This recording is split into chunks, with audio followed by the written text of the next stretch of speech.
Tonight, we got them, Goldie and the Sulk. This is a typical, disgusting display. And it starts right now. Oh, welcome back to another episode of A Typical Disgusting Display, a podcast for writers by writers who hate writing, and also welcome back, Goldie. Yay! Oh boy, did we? Am I still part of the you. podcast? I don't know. We missed you. Oh, you buddy. did? Yeah, So much. badly. What happened? Well, first of all, we just want to hear what were your top 5 moments of the podcast that you weren't in. Let's just list them. So number 5 was. Haven't cut it. Oh, Jesus Christ! I knew it. First joke of the day. First joke of the day. And Let of me course, let me double ask you insult. something. Let me ask you something. Yeah. Mick Jagger puts out a solo album.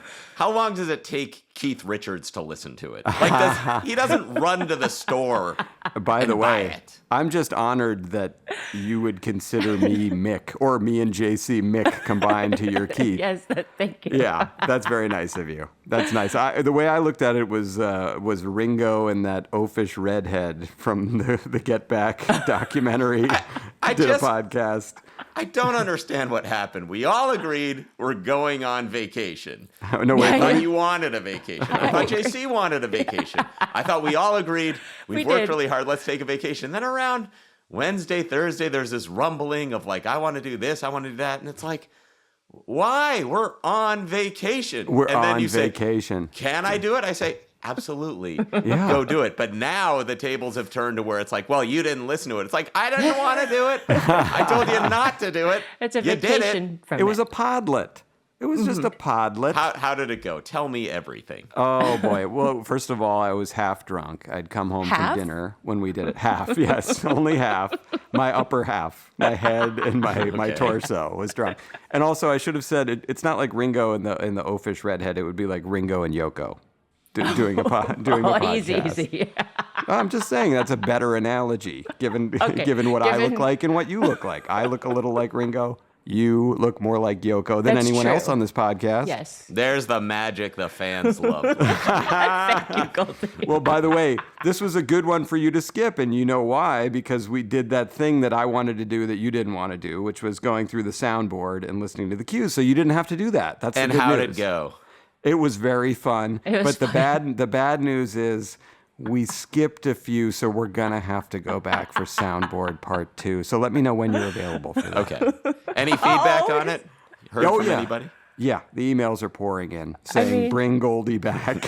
Where's Goldie? very I want my flattering. money. I want my money back for this free podcast." This is not what I signed up for. No, we missed you. You left really a, did. a gaping hole Yeah. in between my butt cheeks. what she said. You left. I just thought it was so funny that you wanted to do it. Well, It Goldie, was but surprising. the reason in the moment was that because we did our last podcast together was the schmuck bait. Are we going to keep going episode? And as you pointed out earlier before we started, a lot of people were kind of fooled by Yeah. that. They didn't see it as schmuck bait. They were like, actually, Well, they're schmucks. Yeah, they They're were fooled. schmucks. They're schmucks. They took the bait. A person who wasn't a schmuck knew instantly we were never going to cancel the podcast. Right. But you saw that we got more emails about that episode than anyone we've done. And Yeah, they were so landed in my nice. schmuck folder at Gmail, which I don't check as much. Right. Well, if you had bothered to read them, they were so kind Yes, they that then I was sort of filled with the spirit of like, let's just get something, even a tiny thing out for them, a drop of water in the desert. You are so insecure I am. Well, this underneath isn't. it all. Boy, dog bites man. That your Well, I paper's going know. out of business. Yeah. Oh, like you're Mr. Secure. Well, I mean, this actually kind of goes nicely into what I want to talk about this week, which is Please. Well, you may now- notice my voice is Yeah, it's it's a little beautiful. hoarse today. I don't know, it sounds- it's a little off. Lee Horsley. Sounds buttery. But you're freshly shaved and haircutted here. Yes. You look great. You look 10 years younger. that Well, was my thank you. first And comment. here's why, everyone. Because yesterday Yes. I acted. Oh. I acted Yes. in a Wait. production.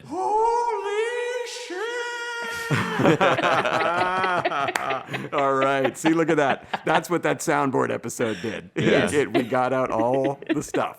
Look, he was thrown off by his own voice. Sorry. Did I do that? Yes. Did I do that? Did I do that? That was me? Yeah. Yes. It's Play it you again. from an Play it old. again. Holy shit! I have no memory of that. Neither did I, honestly. That's JC cool. added an effect to it. Yeah. Yeah. I don't remember saying it. I love So it. you acted professionally. Yes, Yes. I acted Yesterday. professionally. So here's what happened is I've been writing on the show Ted, which is based on the movies, and this is going to come out on Peacock something like next May. Maybe.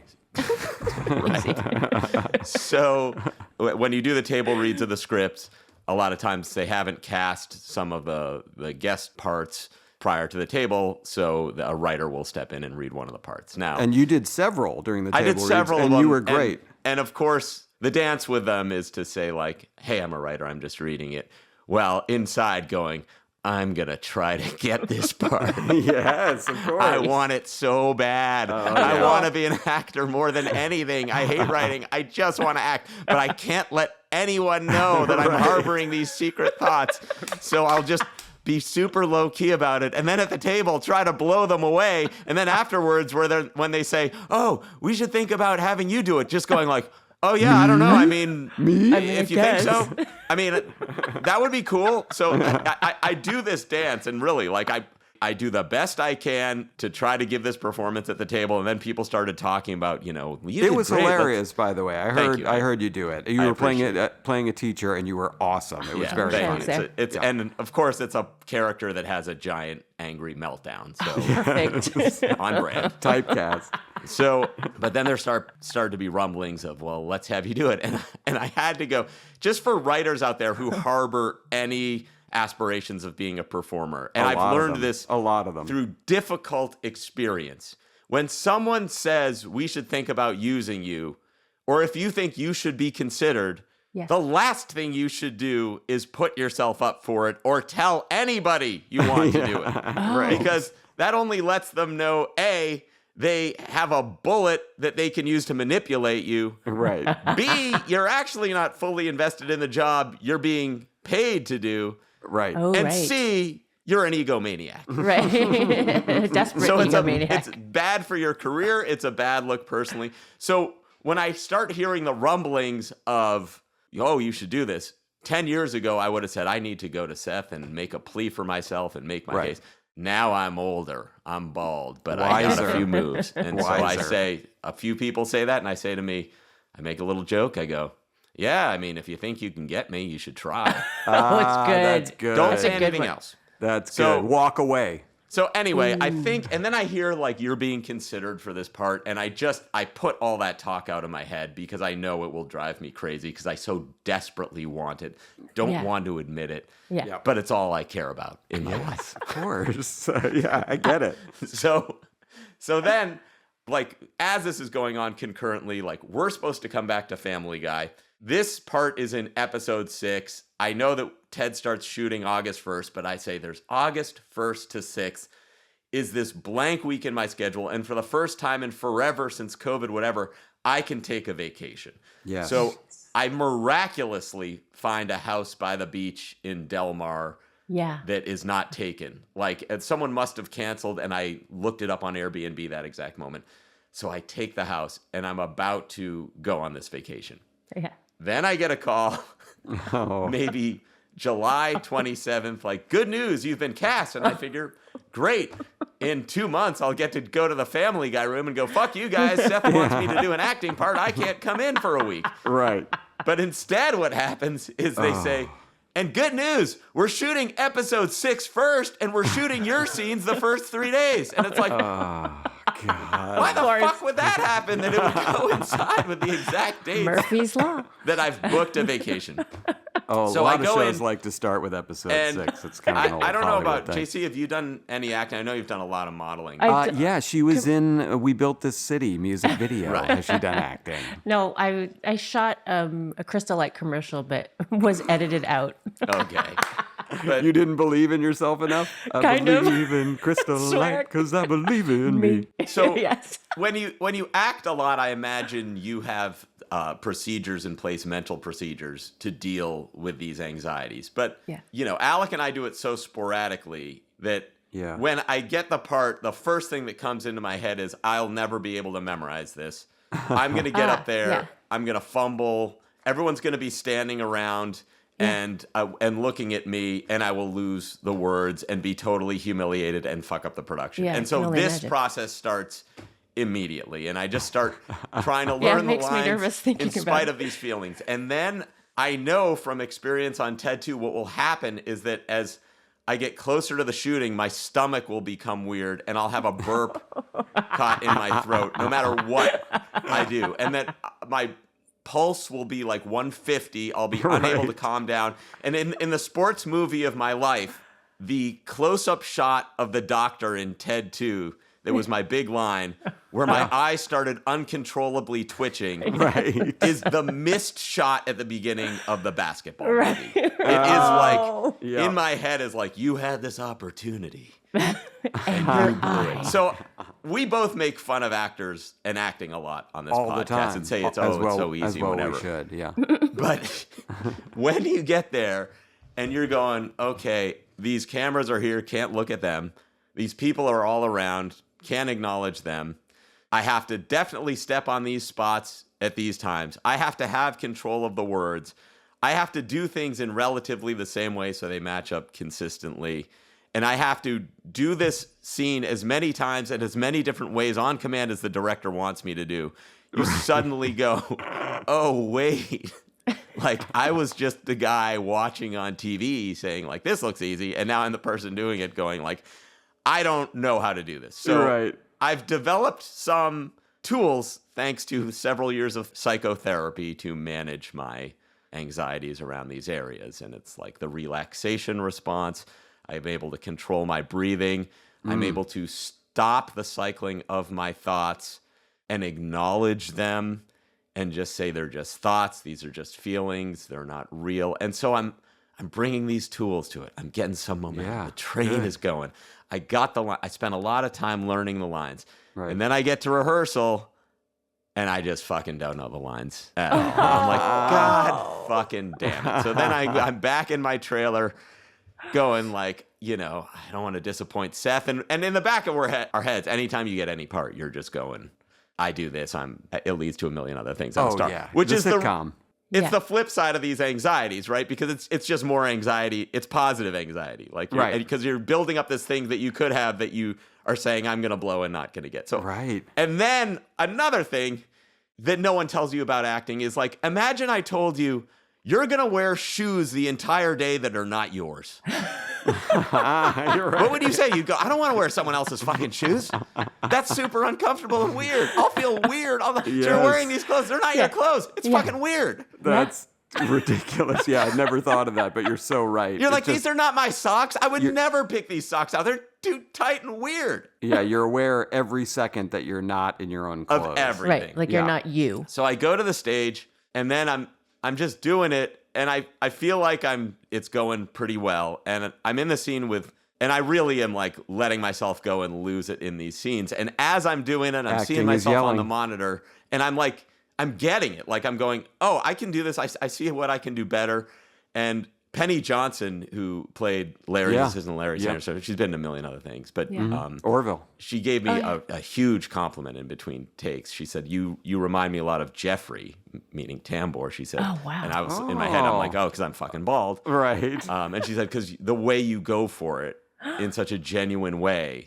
That reminded me of Jeffrey. And so that's awesome. I felt like, oh my God, what a generous thing for her to say, even if it was bullshit. Yeah, I got goosebumps just thinking about it. Wow. I can't think of a better compliment of for someone real. to be compared to. Anyway, so I felt like the whole thing went well. And one of the things that I learned over the course of years in therapy, and that my therapist told me to practice, was like, what I tend to do and what people with anxiety tend to do is you build up bad. And then if it goes well, or however it goes, it finishes and you just go, okay, it finished. Now, how do I feel bad about it in the past? What did I miss? Yes. Or like, what's the next thing to feel bad about it? And he said, you have to take some moments and just go, hey, I overcame it. Because when they went to my close-up Guess what didn't happen in the sports movie? No Your eye was twitch. still as a lake. My eyes were locked down, and I just reined it in from 3 with a Yes! fucking eye contact. So Love it was like all the work in that moment So paid great. off. And so I am allowing myself to say, hey, that was hard, not necessarily in the abstract, but for you, that was very difficult. A lot went into it. I'm walking to my car. I'm going, you can feel good about this. Congrats. There's some real signs of growth here. You're finally getting it. It's like 7 p.m. I go, I'm going to just go home. I'm going to have a nice dinner, and I'm going to drive down to Del Mar because they've released me to go to my vacation. Yes. I reach my car. I have a flat tire. Oh no! Oh, are you kidding? Are you No. Oh my my God. Lord. So how long were you spent dealing with that? Hours. Goldie. But it's like one of those Yeah. hilarious things about show business that you and I know is like, they'll never give it to you. No. You'll never get to feel good I know. about anything, no matter what happens. Yeah, exactly. You know who put a nail in that tire? Penny Johnson. I know. She's evening you out. Fucking amateur. But well, first of all, congratulations. Yeah, and I can't for wait to real. see it because you were awesome in that table read. So if you did that, it's going to be hilarious. And by the way, that show's going to be funny, I think. I've been seeing a lot of the tables and laughing a lot. Yay. It's something that you brought up, and I have to bring it up because Yes. I'm proud of what an asshole I was in the past. Not anymore. Sure. But so Danny Smith, we talk about him all the time. He just did the Goosebumps line. He's going to be our Yes. guest coming up. So Danny had the experience you're describing when he was cast in the first Ted. He was cast as a waiter at a restaurant where Mark Wahlberg and Mila Kunis were having a date. And so I cannot believe this happened, but it did. And we can talk about it when he comes on. Before the scene started, I found Danny, who was like, nervous, as you described, like thinking about, I got to get this right, whatever. And I told Danny that Seth really wanted the waiter to have a French accent, a thick French accent. Oh my God. Which of course wasn't true at all. Why? And so then they start doing takes of the scene and Seth is turning around and looking at me and Wellesley like, can you fucking believe this shit? Oh, no. But then of course we told Seth that we're laughing too hard. We're like, we told him to do that. So that, he got it right and he nailed it. But that was a fun moment. And hilarious. I'm glad that I did not do that with you. And you never would have bought it for No. me. Right. Danny's much more earnest. Like he actually sees the good in people. So it's like, Well, a nice- I to turn this to writing, though, which I wanted to do, because Please. supposedly that's the focus of this podcast. yeah, questionable. It's just so enlightening as a writer to have to act even in one scene, because I had like one kind of half-page speech in it. And, Yeah. you start really noticing like, oh God, that's hard to say. That's weird. That doesn't feel right no matter what I do. That feels like a jarring transition. I will just encourage anyone out there, like if you want to, it's sort of a way of like tap testing your writing. Like if you built a plane and you're walking around the plane, or stress testing your writing, say, is like, film yourself trying to do it. Yeah. Oh, And for see real. what happens, because it is not what you think it is. I was there for the writing of the scenes, and then when I started doing it, and it's so funny how then after I'm walking my dog today, I'm like, oh, I could. It's like I know how to do the job now that I did it, but the work was only for that day, and now I don't know if I'll ever get to do it again. But it's You like, just will. put me back in. Now I can do it. Yeah. Well, by the way, you're that teacher now. Yeah. Oh, yeah. That's what's cool about it, is if they ever want to do another classroom scene with that funny teacher Yeah. who goes off the rails, then you're there. No, but I just want to be an actor now. Yeah, Yeah. I know. You should be. Well, I remember we went through this on Dad's when Peter Riegert had a heart attack. I don't know why I'm Jeez. Why are you laughing at that. laughing? It's It wasn't not a heart funny at all. attack. He had It like was an a stress episode. A Yeah. stress episode that it was, we all pictured him not wanting to put on the tighty whitey underwear that he fought us for and then collapsing in a corner. But Goldie stood in for Peter Riegert for like one or two of our dress rehearsals. And I actually have that great photo of you and Seth Green acting together, which you signed wow. for me. It was like you signed "Stay in School," Goldie, which was hilarious. But you nailed that then, and it's thanks. funny I because appreciate then I feel like, as you said, 10 years ago, you had a different attitude. You had a different attitude about acting, or I think your attitude then was like, these guys are frauds. Anyone can do this. Well, multicam, as you're doing it, just in front of the audience, is much easier than this sort of technical film acting where they're getting very close on you. Then they're turning the camera around, you're doing 20 takes of the same lines, and you have to make sure they're not meaningless. And then when you're doing it and you're on them, you have to give just as good a performance so they can react to you in a way. And actually, Penny Johnson explained this to me. She said, not because I was doing it wrong, but because she was actually saying, I appreciate that you're on not your side, you're still going for it. Because she said, what ends up happening is if you take off when they're on your back, then your intensity won't match. The person will be responding to a different level of intensity than the one when they were on you. And so everyone will think you were overacting in your scenes. Right. Because you were downplaying it and causing the other person to have a lower energy level on their side. They call that the Shatner conundrum. But that's Goldie, that's so awesome. Congratulations. For real. And can't wait to see it. Speaking of jarring transitions, Goldie, it's time to do a jarring transition into Johnny Jokes. From Hollywood, now is special guest star Pete Holmes. Here's Johnny. Here we go. Johnny Carson jokes that kill us every week. All right, let's start off. We've had 2 weeks, so I'm sure these are even better. Oh, yeah. Well, don't say that. God damn it. Oh, here we go. So the best jokes you've ever heard. Here we go. Shit. Let's start off with a soft jab. Some sad news. NBA legend Bill Russell has passed away at the age of 88. He gone! Yeah, he gone. The 11-time Celtic champion will be laid to rest in San Francisco and Oakland simultaneously. I get it. He's tall. He's tall. His family says he's 6 feet under and 7 feet across. All right, next one. This next one is a Goldie style joke. I'm gonna tell this one in the style of Goldie. Oh boy. So, despite over 20 allegations of sexual misconduct, Cleveland Browns quarterback Deshaun Watson received only a 6-game suspension from an independent arbitrator. Not all players are happy with the decision, adding that they will be protesting during the national anthem by taking a dick. Taking a dick. Taking a dick. Taking a dick. I just heard the word dick. Yeah, I tell a joke that has the word dick in it and it doesn't get a laugh. Thank you. Worst feeling. I don't need these further deconstructioned.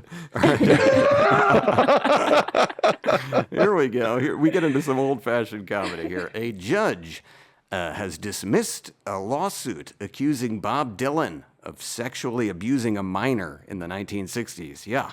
When reached for comment, a clearly relieved Dylan said, "Zaba ziba hooda wee." You're the first person to that. Yeah, I didn't know if anyone knew that he talked funny. All right, Goldie, you're going to love this one. It was reported last week that there is widespread discrimination against homosexuals in the Russian army. Undeterred, some of the victims have created a website to highlight the issue. You can learn more at georgsgeorg.net. That's georgsgeorg.net. I made fun of your jokes, but you'll soon see it was like bluffing in poker. I have nothing. Yeah, second Johnny. Okay. The New York Post reports an attractive woman has been luring men to luxury New York City hotels, having sex with them, and then stealing all their belongings. Yeah, it's a new scam cops are calling marriage. Okay. Applebee's is testing a new product in its Alabama locations. A lipstick that's flavored like chicken. Oh. Yeah. Early reviews are positive, with men saying that their sister's lips taste delicious. Oh my God. The South. Got him. Okay. Not where I was expecting it. Twists and turns, my friend. After taking Paxlovid and recovering, President Biden now has contracted COVID-19 a second time. Oh, wow. Yeah. Well, fortunately, doctors say he's doing great. In fact, just this morning, he got up out of bed and fell down. Not a young Even guy. I don't like that joke. But you got to hit the big issues. That would Johnny young would have guy. told it. Johnny would have told it. Yeah. Well, remember, these are Carson-style jokes. The band Kiss has announced its farewell tour. Right. Frontman Gene Simmons said even though he's 73 and completely exhausted, he couldn't resist the urge to put on the makeup and rip off the fans one last time.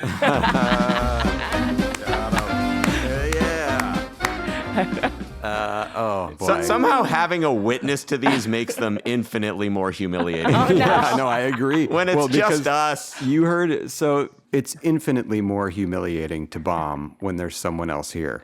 Although, oh, wait a minute. There's no one else here because Pete is having technical difficulties. Pete, oh, okay, he's back. There he is. I've probably said this on like 12 podcasts now, but I pay an extra, whatever it is, $100 Yeah. a month to have a dedicated Ethernet connection to this computer. Okay. And still, motherfucking Zoom, I'm guessing, still Okay. sucks an ass sometimes. I don't know.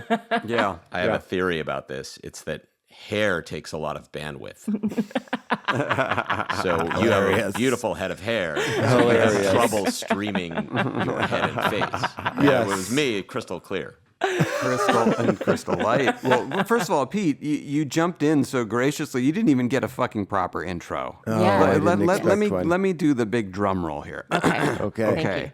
And now it's 6'5.5". Did I guess right? That's exactly correct. Wow. I've got a knack for that because Kilborn and we got a couple right. Anyway, our guest today, we're very excited. We've been planning this for months. We have. Our guest, he happened to grow up in the same town as Goldie, which is crazy. I'm sure they'll be talking about that later. Oh. He's one of the best comedians out there.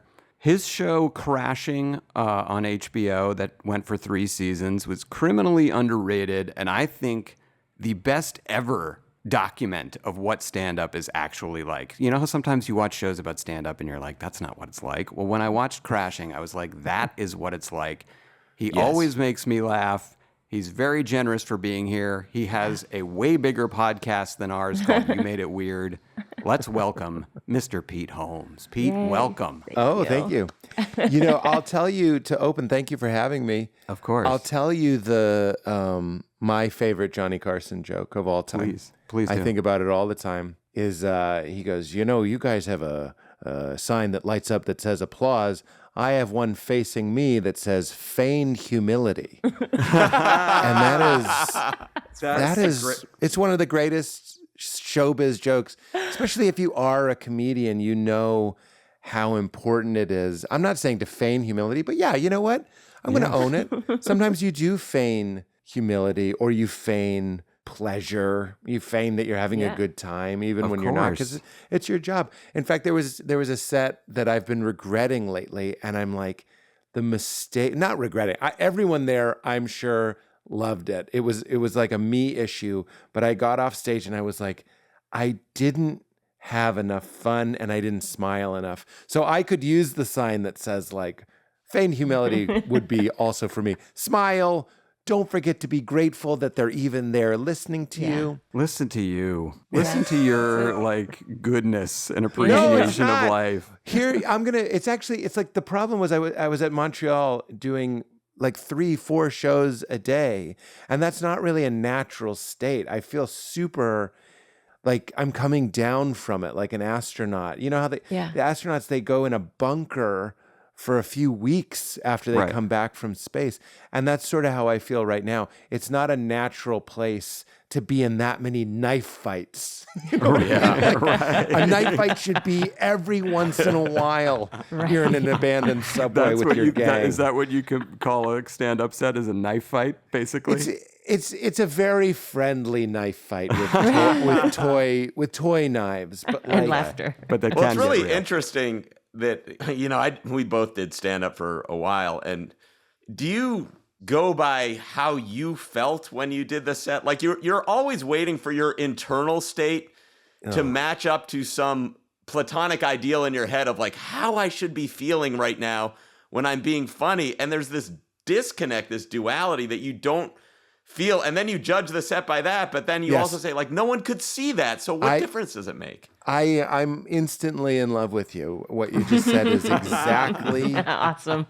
so on the money. Platonic love. Platonic. So I think it's bordering. It's bordering. Okay. I'm not going to cross the border, but know that I'm on the other side of a very meager fence. You are wearing a very deep V-neck today. I don't know if that was planned. Is the video being released? No, not really. Okay. Plunging. Social media assets. It is a plunging neckline. But you really just said something that's exactly what I'm going through. And I've been doing stand-up for over 20 years. And I still, every time I take a psychedelic, and this is embarrassing, but in my life, when I would take psychedelics, I would almost always have the same revelation, which is that everybody's having their own experience. Yeah. And I know that seems so obvious, but when you're having such an extreme experience and no one can tell, I even mean like a low dose, but you're just kind of having this very like unitive consciousness moment or whatever it may be. Maybe you're just laughing a lot and feeling ecstasy. Right. You look at other people and they just think you're a guy standing at a music festival. And that's always so funny to me is everybody's having their own trip. And as a comedian, and with similar, wounds that comedians often have where you want to control how people feel, often starts in childhood. The older I get, the more I realize that that's sort of a preposterous endeavor. And I can't even control how I feel. So that's what I love what you're saying is, I have to tell myself just because I didn't get the good feeling doesn't mean love and service and comedy wasn't exchanged. Like you just didn't get high from it. Like how narcissistic and how selfish is that? Yeah. Do you have kids? It didn't get me off. It's funny that you asked that I have kids. That's what's helping me recalibrate is I can take my daughter to the park and I'm having, maybe I'm tired or there's a million things I need to do, but she's having a great time. Yes. This is why I would never knowing comedians, I would never tell them to have kids. But I would say that it has certainly been the solution to a lot of my self-obsession, which is self-obsession. I don't mean to get too lofty, but it's like when you think of yourself as a self, as part of a member of a happening called reality, that is the cause of all suffering. So being special is actually very close to being in pain. When it's going your way, you're like, I'm the shiny boy. But shining is defined by their light being directed at you. So by definition, you're separate.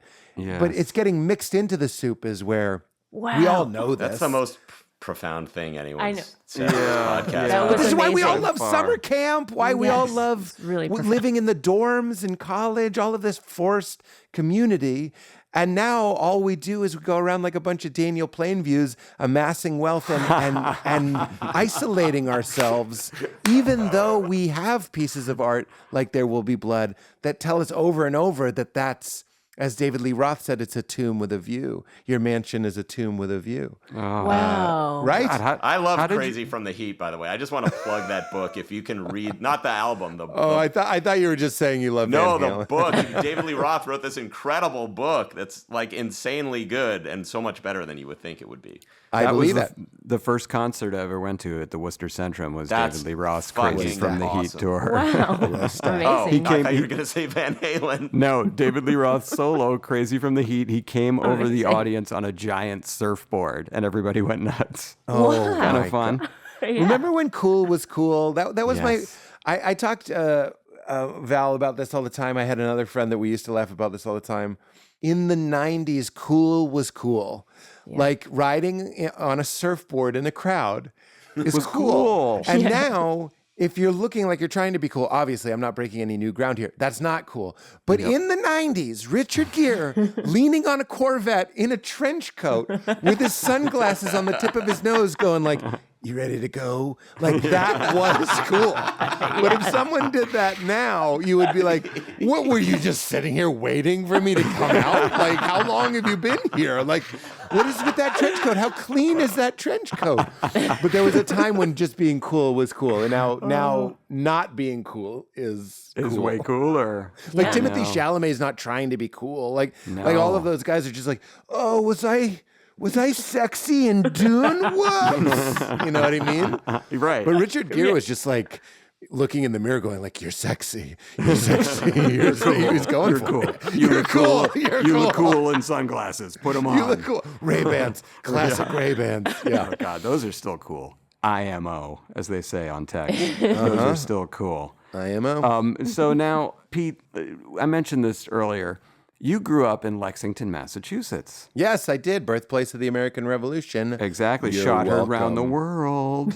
So That's right. one of the other podcast members here today grew up in Lexington, Massachusetts, and that is one Mr. Goldie. Yeah. So you have that in common. You have the Yangtze River, that two theater movie theater right there in town. Well, I worked at that theater. The So did my Lexington brother. Flick. Yeah, Wow. there's Brother worked still. there. I don't think it's still there, but I drew a comic strip of. I still remember it because when you would work there, a lot of old people would come in, and it was very confusing. It's a 2-screen theater, and they would. And this is what the strip is basically. By the It's way, like- the screens are the size of TVs now. yeah, The screens are microscopic. not even TVs at Ludacris's house, just regular TVs, just like good. It's like a TV. 60-inch screen. I went on my first date at the Lexington Flick. We Me saw the movie. too. No Yes, way. you've talked about What if it that, was the yeah. movie Shine? No, because you're significantly younger than we are. Yeah, So yeah, you are. Okay. my first date Well, was maybe you to- just didn't start dating until maybe you went on your first date in that would make 1996. sense. No, like I saw the Gods Must Be Crazy with Michelle Newman. And, wow. And Michelle's mother hovering in the dark behind us. Oh, wow. Downstairs or upstairs? Don't remember. Okay. Mine was downstairs. Yeah. but so wait, you drew a comic strip somewhere. Oh, okay. So it goes like this. I say like, there's an old person, which I'm sure I drew in a way like Mad Magazine offensive, like old spot marks and like just near death. I don't even know if it would be okay now. And I say, and I'm sure I made myself handsome and great and thin. I was like, how can I help you? And they say, 2, please. And this would happen every night. And I would say, what movie? And they'd go, Seniors. And I'd go, for what movie? And they'd go, 2 seniors. And I'd go, I think that's where the strip ends. But like, and I go like $14, or it was probably less than that. It was probably like $12.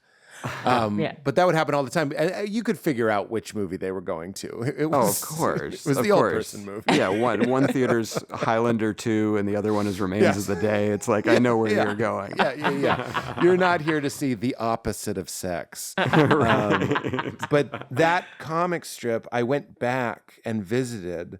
It's funny the things that as a comedian matter. I guess it's just novelty. You're looking for novelty. If you get a certain type of praise, meaning people tell you that they think you're funny, you want something strange. It's almost like Hugh Hefner has to be into something strange sexually. Yeah. Because Right. I don't mean illegal. I just mean like he's like, put my slippers on your ears or whatever. Yeah. You just, which is basically what a Playboy Bunny is. It's like slippers on your ears. That's true. But I liked that my comic, like 10 years after I had worked there, was still up in the office. That was a credit. That's that I was awesome. like, but I think then the next time I was there, they were like, who? And they thought it was Ike Barinholtz. I thought you were going to say it was Ike Barinholtz. I thought you were going to say it was designated a historic landmark like the shot heard around the world. There was a plaque underneath your comic. Not far from the shot heard around the world. I mean, know. you could hit it with a Frisbee from the Lexington Flick. You could hit it, as Brody Stevens would say, with a wet Nerf. Oh my God, a wet Nerf. Did you frequent Wallex? Wallex, I did. In fact, I have a joke right now about how when I was in junior high, it never occurred to me that girls might have liked me. And every comedian, of course, can relate to that. But like, now when I look back, I'm like, oh, I really had this thing where I thought girls were like unicorns or maybe princesses, but really like unicorn is better. Like not even human, just like you could never get close possibly to, not real. Not even real, not for you. Meaning, and I also had like I know Woody Allen is a complex person, but that level of neuroses, a Woody Allen level where I was like, what am I going to do? Like, if I ask them out, like I don't have a car, like I don't have money. Like I had that comedian we were brain. Raised in the same lab. Like I'm just curious what street you grew up on because it's insane. We're cut from the same cloth. How similar. You guys. Well, you already ripped a thought right from my heart, not just my head, but from my heart. So I remember, in fact, I would diagnose that as like the first true comedic thought I had. I don't mean it's funny. I mean it belongs in the mind of a comedian. Is I'd watch Saved by the Bell. There's no Max, the Max. I didn't have the Max. And even if there was the Max, I didn't have money. I couldn't. How are we all going to get there? Are our parents going to drop us at Bertucci's? And we're going to, you know what I mean? Like, and then I really even was like this. What are we going to do? Make out? Like, play it out. Like, where do you think this is going? I swear to you, I had an almost adult level understanding that we were children. I was like, I don't want to kiss another child. I don't want to be kissed. It seems weird. I probably just hadn't really developed. That's where you and Woody part ways. All right. Oh my God, it was right there. It was right there. I know it's a dark joke, but man, we need to laugh at our shadows, right? That is so funny. Anyway, this all comes back to Walex, but feel free to interrupt. No, I was going to say that there was a girl who came over my house to do homework, and then we were in my basement, and she's like, "You seem tense. Can I give you a massage?" And I'm like, "Okay." And then she's like, "Well, you can take off your shirt." And I was like, "Okay." And then she's like sitting on my back massaging me, and I'm thinking, yeah, but I wonder if she likes me, though. I mean, it would probably be really weird if I tried to kiss her. So I didn't. Yeah. That is this whole thing, I don't know how to make this work on stage because it always works in the wrong way. But I declined the first blowjob I was offered because I was like... Casey at the bat. I literally said... Let's keep things where we're at. And I was like a sophomore in college. It wasn't because were you in your mind like, if she does that, then we're gonna have to be married? Yeah, because she's gonna fall too in love with me, and then I don't know if I want this. It was more religious. Like I didn't want to at that point. I didn't want to do anything except with my wife, and I wasn't going to be an everything but Christian, meaning you have everything. Sometimes literally but, like you would do everything, as if that would fool any God worth believing in. So I was trying to keep myself pure.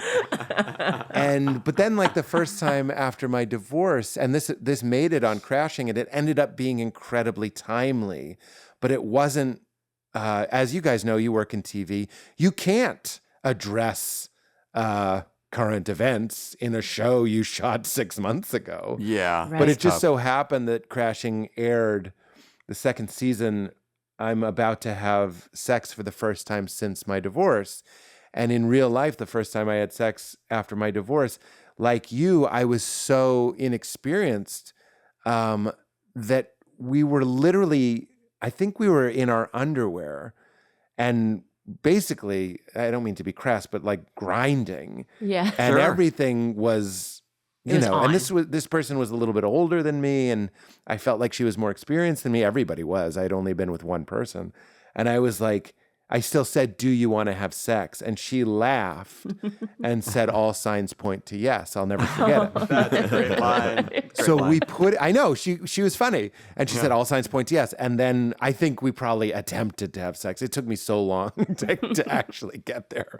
But anyway, that so made sweet. the show. We put that, it is really sweet. We put that moment in Crashing, and everybody was, not everybody, a half dozen people mentioned to me, like, That's everyone. that's everybody, I know, right? That's how the human brain works. My dad will be like, a lot of firefighters have red hats, like red baseball caps. I think it's like their helmets. He saw one firefighter, and it becomes advice. Yep. But a few people mentioned, like in reviews and stuff, like how we were addressing consent. And we were, but we weren't in the way that we couldn't have been doing it in the way they thought we were. Right. It just happened to time out in a way where everyone was talking about that issue at the moment that it came out. And it was like, here's an example of what to do. Thank you, Pete Holmes. Cheers to Pete Holmes and Crashing. Right. But this is what I can't make work as a bit, because I often get people agreeing with me in sort of the wrong way. And I don't even know how to say it clearly enough. But there's something about cancel culture that is very familiar to me, because it feels like fundamentalism. I'm not calling it fundamentalism. So please, this is not shots fired. I understand accountability. I understand justice. All of that. I'm not trying to give people a pass for horrible behavior. Full stop. End of conversation. I'm just saying it reminds me of when I was growing up, like being constantly afraid that I was going to get got or something. Like, and then I saw that happening in comedy. Was like, you were going to am get I a canceled. dirty boy? Like, you were going to get canceled by God, basically. And then I really can't make it work. That's exactly right, Alec. I was like, I grew up being worried that I'd be canceled, and that meant hell. Like, but that was the ultimate. Hell is being ostracized, disconnected, right, from the community. And that is, again, I'm not trying to say anybody, I'm not trying to say anything, really. You don't have to. I just moonwalk away. You don't have to tiptoe on here, because you know how your podcast has lots of listeners? Well, this one has far fewer. So you can just say whatever you want. Well, you were one of the guests that helped build that listenership. So I your remember false that humility will not play here, sir. Feigned humility. What happened to that Feigned. guy? Where'd he go? That guy. Where are you, Alec? Did you leave L.A.? I did, and now I mean the Al Pacino thing. They're pulling me back in, because we're going back to in-person work actually next week. So I've had a lovely 2+ years here on Cape Cod. You know Cape Cod. Well, yeah. So I'm here in the sea breezes, and Goldie and his family were here for a while. So we had a great time here. But And we now felt I'm very being welcome pulled back. for 80% of our time there. I'm gonna say the first 80. Wait, what happened? No, nothing happened. They were great. You guys were awesome guests. They clearly wanted us gone, and so we left. Jesus. After saying stay The as long as you'd Hollywood like. folk? If someone says stay as long as you'd Oh, I like, can't believe if this is real. if someone says stay as long as you'd like, don't.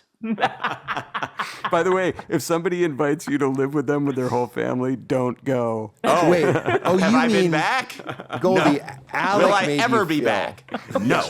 Yes. No. Alec invited you, and for 80% you felt welcome. He's making that up for comedic I effect. thought you The meant whole by trip. Cape Cod. I thought this was like coded.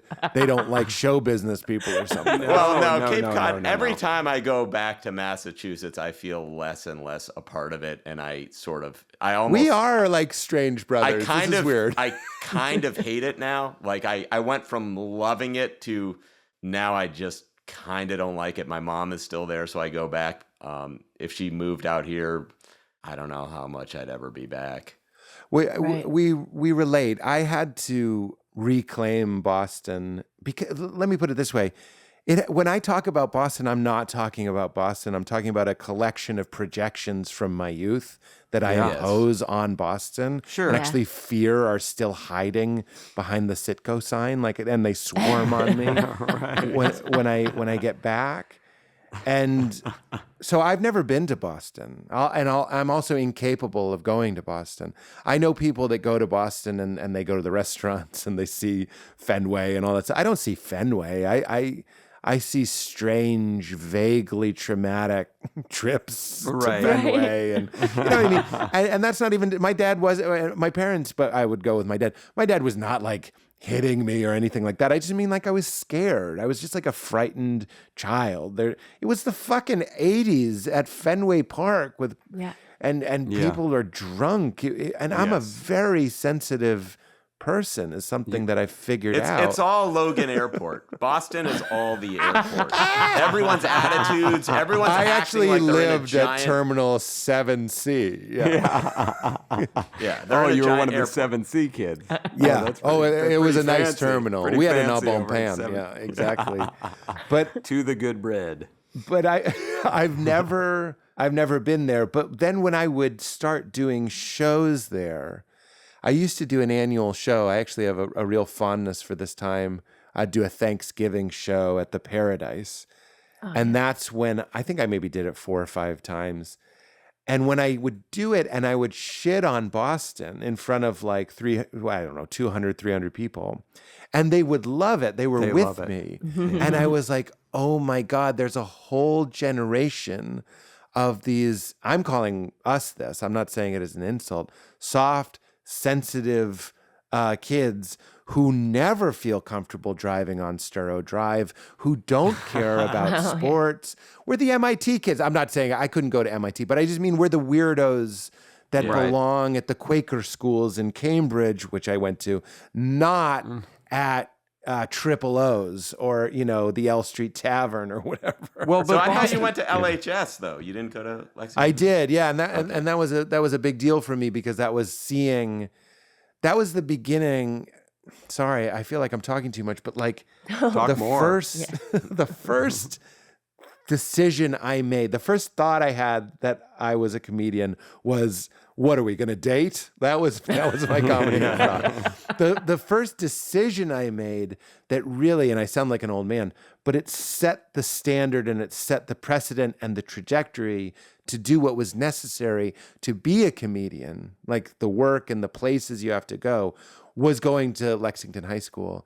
And I don't know what came over me, but I went to a private grade school, K through 8, and then my brother went to a private high school as well, and that was probably what was on offer for me. But at the time, I said, look, I see that the family is often stressed out about money. Again, I don't know how I pieced that together, probably heard some arguments, felt some tension. And and my best friend was going there to LHS.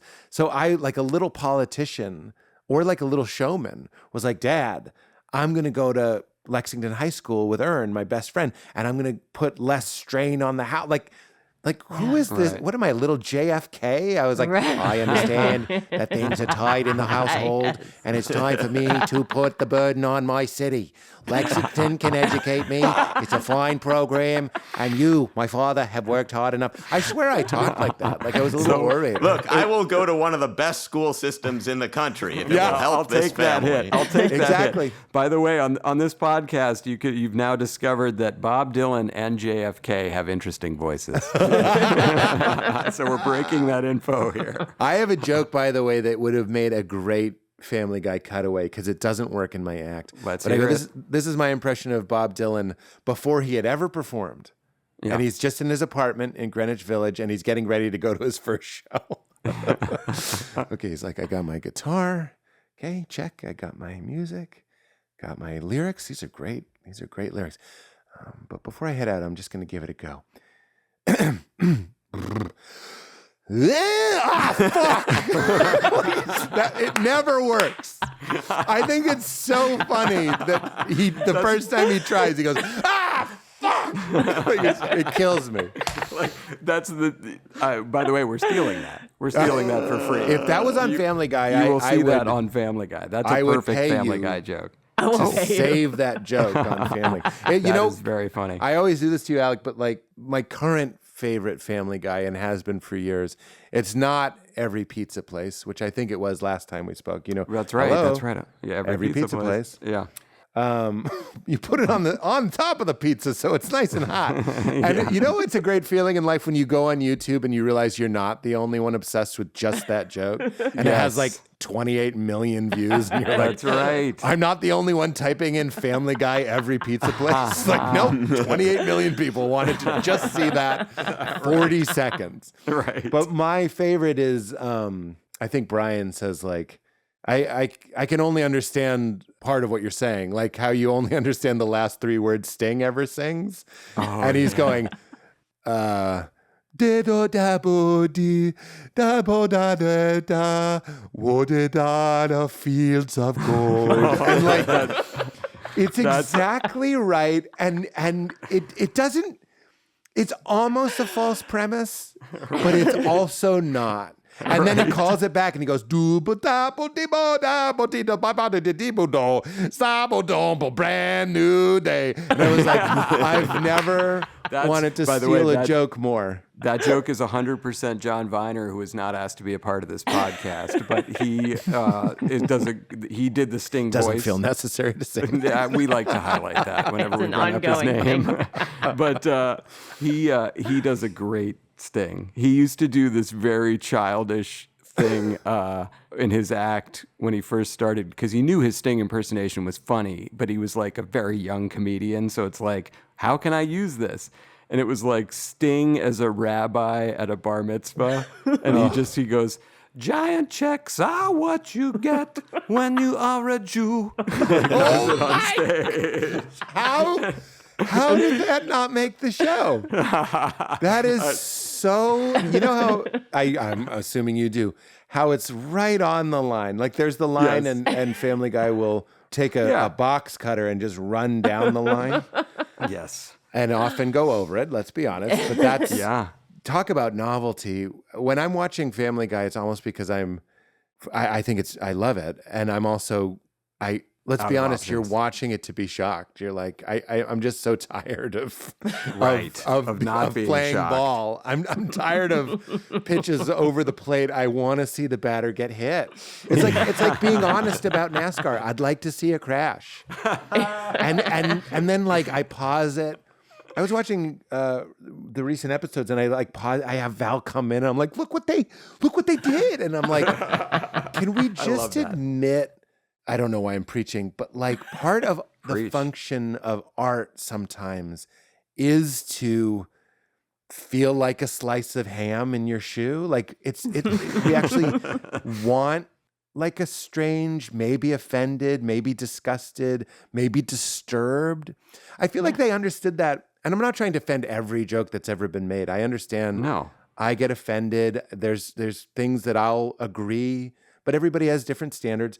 But like I sort of envy that in the 60s and 70s, I always cite Maria Abramovich, when like you would pay good money to walk into an all-white room and she was there covered in pig's blood, naked, and she'd throw her own shit at you. And you would leave and like would go to like the Olive Tree Cafe and smoke cigarettes and be like, I don't know why, but that reminded me of my mother. And I'd start to cry. Are our dreams any indication of how this whole fucking thing works? Meaning, when our unconscious wants to get at us, it doesn't play by the rules. It goes like, here's your dad's dick. Here's your dad's dick. And like, as artists, I'm not saying we should put our dad's dicks, but like, and we should have taste and all of that sort of stuff. But like, isn't it funny that we're not making this up? Our dreams are setting a precedent for how to communicate to the parts of our psyches that are hardest to reach. And they're like, it's through image. It's through shock. It's through awe. It's through, it's not just from, you know, happy, joy, fun times. It's actually funny to mention Ren and Stimpy, because Ren and Stimpy actually, and SpongeBob, do a good job of zooming in on a zit and being like, and my daughter loves it. She's 4 and she loves it. I think it's because she's close to the in-between. She's close to the realm of everything where she just was. And I think kids resonate with that because they're like, I'm from a place, as we all are, where everything was happening at the same time. Oh, one of my theories is that like people who are a year and a half old see the dead. Sure. Like I my love daughter that was theory. definitely doing some like witchy stuff. My Yeah. youngest was definitely in touch with, like, she would just say things about like my dad who died years ago, like things about my dad to me, and I'm like, where are you getting that? And she's like, Wow. I just think he loved you. And it's like, what? Why have you been holding that in your back pocket know, on these that's amazing. podcasts? We've run out of shit to talk about on like 30. I was waiting till I did a solo podcast. Ah, Jesus Christ. You Not took With the Yeah. Sting Yeah. guy. With the Sting guy. You're right. John Oh, Viner. Viner, yeah. It's I would hilarious. say we just saw you. We have footage of you getting the idea. This podcast just becomes Alec in a room blowing out candles. And it's massively By the way, popular. he wouldn't be able to do that. The condition of his lungs. The candles would win. I'm the Nina Blackwood of this podcast. Are you a smoker? Well, I'm a vapor now. Oh, okay. So I'm much healthier. I always but think yes, for a while. it's funny. Do you know? Is this telling tales out of school? Does Seth still smoke? No, he does. I mean, he occasionally does, but he's always like 10 o'clock on Saturday night, and I'll awkwardly hold a cigarette that shows you I don't smoke regularly. That's what he does? No, Seth. Yes. Yeah. When Seth would smoke a cigarette, it would be like the German soldier. It's like in between the wrong two fingers. And you're like, oh, yeah, you don't Sweet. smoke very often. Oh, I thought he was I always thought he was a famous smoker. Like he loved smoking. I think that he does it on stage to sort of evoke Be that like Frank Sinatra. Sinatra thing. But Yeah. he, I think he used to occasionally, like when he was around other people that smoked, would kind of zelig it through a few cigarettes. But Yeah. I don't think that he smokes in any real way. Okay, because Yeah. I love the Orville, and Yeah, same. there was an Nice. episode. What don't you love? I actually hate everything. Okay. and people don't know that about me. And I love it's actually funny going back, Goldie, to what you said about or what we were talking about, inner realities and outer realities. And I'm a great beneficiary of this outer reality that looks like a golden retriever. It's just like I have this happy thing. But my wife knows I want, especially comedy. I just don't want to watch it. I found, I'll give you an example. I found issue with Only Murders in the Building, which is, by admission, like a perfect show. Like I really watch it and I go these performances are perfect. Even Selena Gomez, who I like to make fun of, because Martin Short is they're just so of their generation. Martin Short is hits his mark and finds Yes. his light, and he's like, there's been a murder in the building. Yeah. And Steve Martin's like, whoa, we better go look for clues. And then Selena Gomez is like, Ralph, she talks like this. Oh my God. yeah, and she's the most popular of the three. This is just by far. This is just an indication of how out of touch and how much I'm a 43-year-old dad. So, but my criticism of Only Murders, and this is really just to show how insane, or not insane, that's too interesting, but just how hard to please I can be, is it's like a perfect little box of candy. And if that's what you want, is a perfect little box of candy, then that's a great show. But I tend to, I don't know what I'm looking for, but it's not what the algorithm's churning out. And it's often not like a perfect shave. I kind of want, I want the things that I'm most uncomfortable about myself. Like when I'm on stage and I have a little bit of a snap, or I turn on the audience or something, I'll feel guilt about it for a week.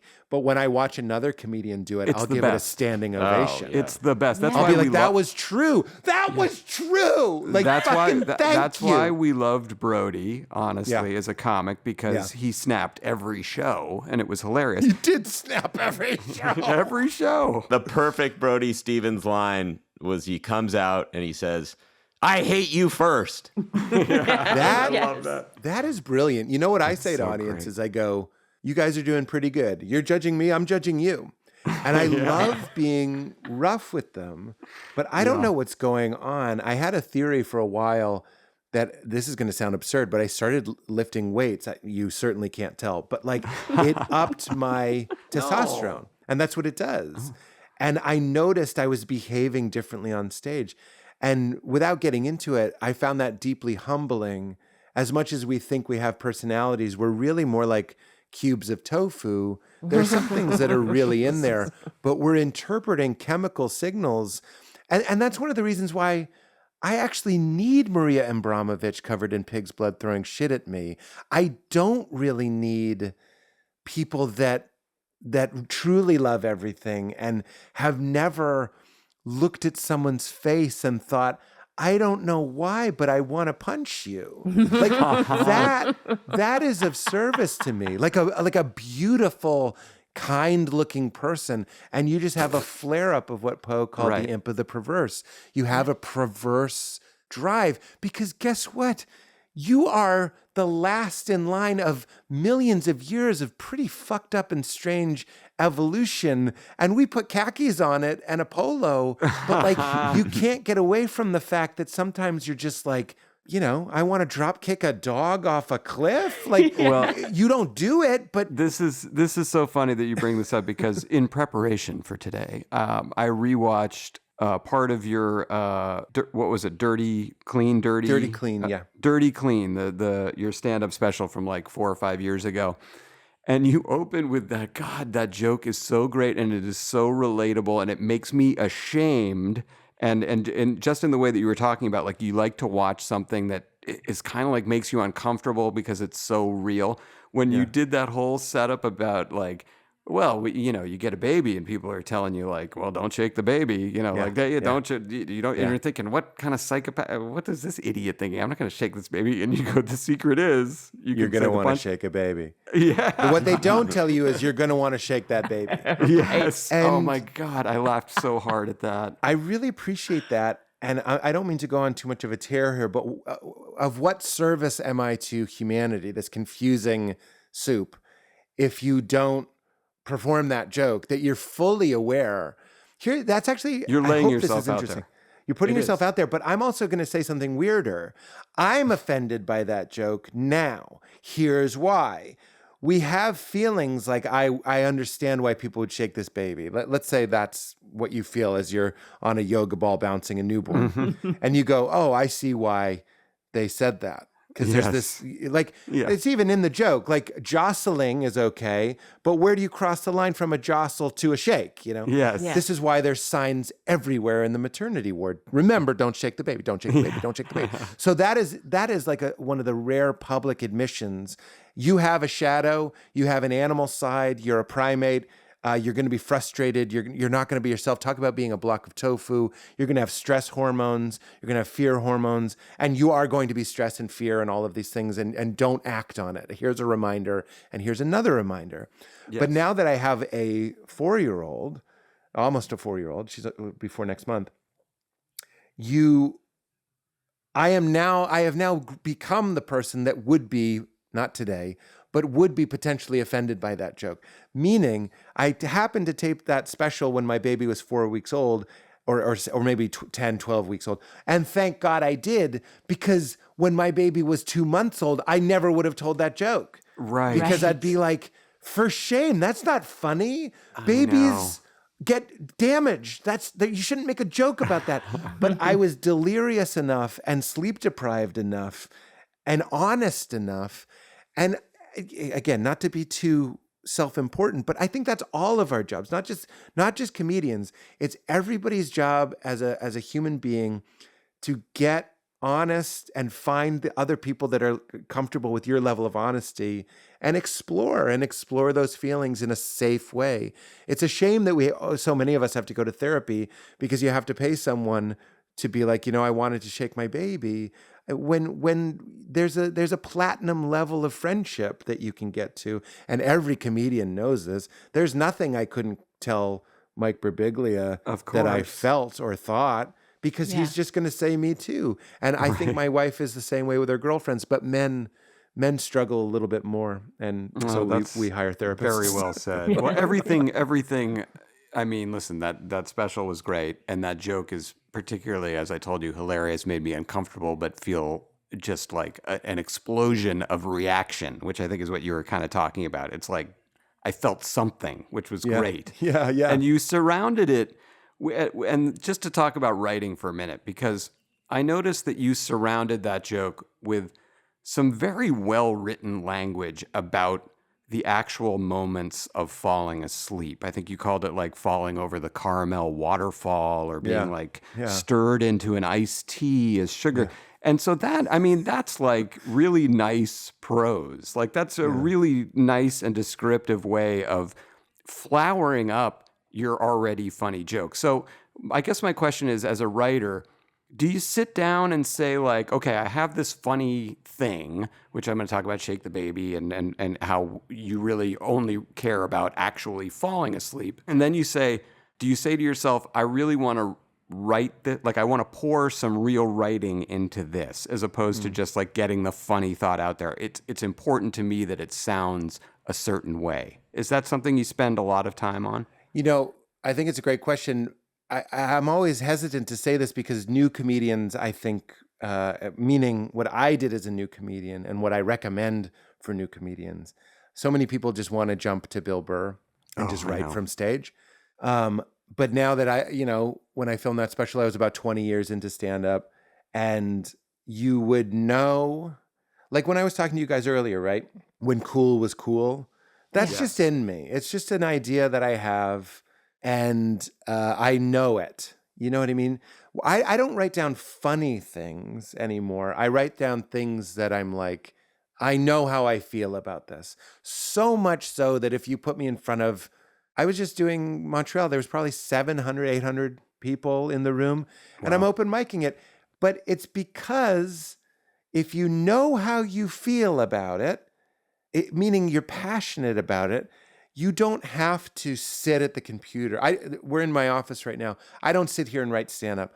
What I do is I record my sets, and I fervently, after my sets, write down things like caramel waterfall or stir into iced tea, all of these stuff.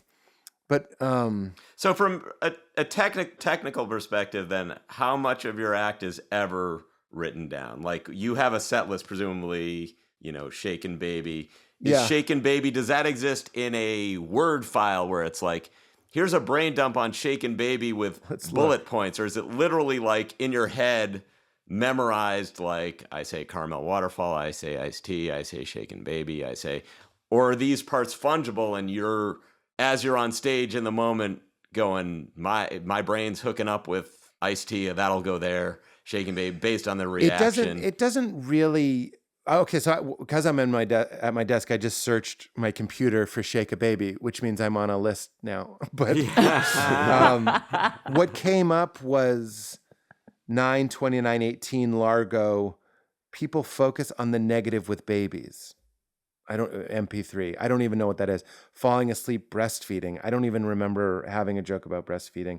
So it's like October 5th, Largo, 2018, falling asleep, best part of sleep. People warn you about kids. Unregulated corporation. So these things exist. My biggest fault as a comedian is there's nothing harder to do than to get myself to listen to my own stand-up and write it down. That's so true. So I've said this on my own podcast where I'm like, if you come see me, like if there's a Thursday show, that's going to be my favorite show, the first show of the weekend, but it's also going to be the show where I'm trying to remember the joke. Mm-hmm. And then Friday, it's just going to be a tighter show. So if you want to see me really being a human being, still doing well, I'm not saying it's a bad show. I said it's my favorite show. But on Friday, there's just like, it's like Morse code. It's like, it's just coming in. Like, I remember the bit. I need one to get going. And that's certainly true for Montreal. And, Montreal, there's all this industry and stuff. You think that would motivate me to listen to it, but you almost get superstitious. You really have to weigh which is more beneficial to you going on stage tonight, which is a daunting and frightening task, no matter how long you've been doing it. Your body does not understand what's happening. It thinks it's in physical danger. It's fight or flight. It's a very strange, adrenalizing, and also wonderful sensation. But you have to weigh on a scale. On one hand, you have listening to my sets and jotting down notes. Okay, that without a doubt would be super, super beneficial, because I hate getting off stage and going, I forgot Like I know the line I forgot because I won't forget it for months now. I have this joke about pot, but it opens where I go, I don't do a lot of drugs. I'm usually the guy that can't tell when other people are on drugs. I'm the guy who leaves a party and goes, who was that sweaty, confident man? Right? It gets this big line. And I just forgot it. I acted out more, but I go, he was a real go-getter, right? And then it goes in, and it's just so much better with that joke, and I forgot it, and I was mad. And if I had listened to my sets, I wouldn't have forgotten it. But on the other side of the scale, and this is more nuanced and certainly more subtle, how valuable is it to actually believe and have your actions reflect that you are a badass motherfucker that doesn't need to prepare? And I know that sounds insane, but there are sixes to me. They're about the same. If I humble myself and listen to my sets and take down notes, I'm also unconsciously admitting to myself, this is something worthy of preparation. If I go up on stage like the Kool-Aid Man, which is another great Family Guy cutaway, but if I go up like the Kool-Aid Man and go like, oh, fuck you, this is not a job, I am funny, and I am inviting you to join me and co-create with me a show that will never exist again, whether or not and this is the real voice of my confidence. And if I forget a line, that's the show. Like this show is the one where I forgot that line, and then I swing back to try and get it, almost like Robin Williams. And now you get to see me flail, and maybe my tail is on fire, and my little bear in an airplane. And even if a joke bombs, my truest, purest white light confidence will say, that's the show. You're welcome. Deal with that. I'm here to delight you in all sorts of ways you didn't even expect. Not just, I'm going to use nerd voice, knowing my lines and not forgetting. But like, when it comes time to tape a special, I think you got to learn them. Yeah, but you got to do it a couple weeks out because you don't want to be doing those notes the day of the show.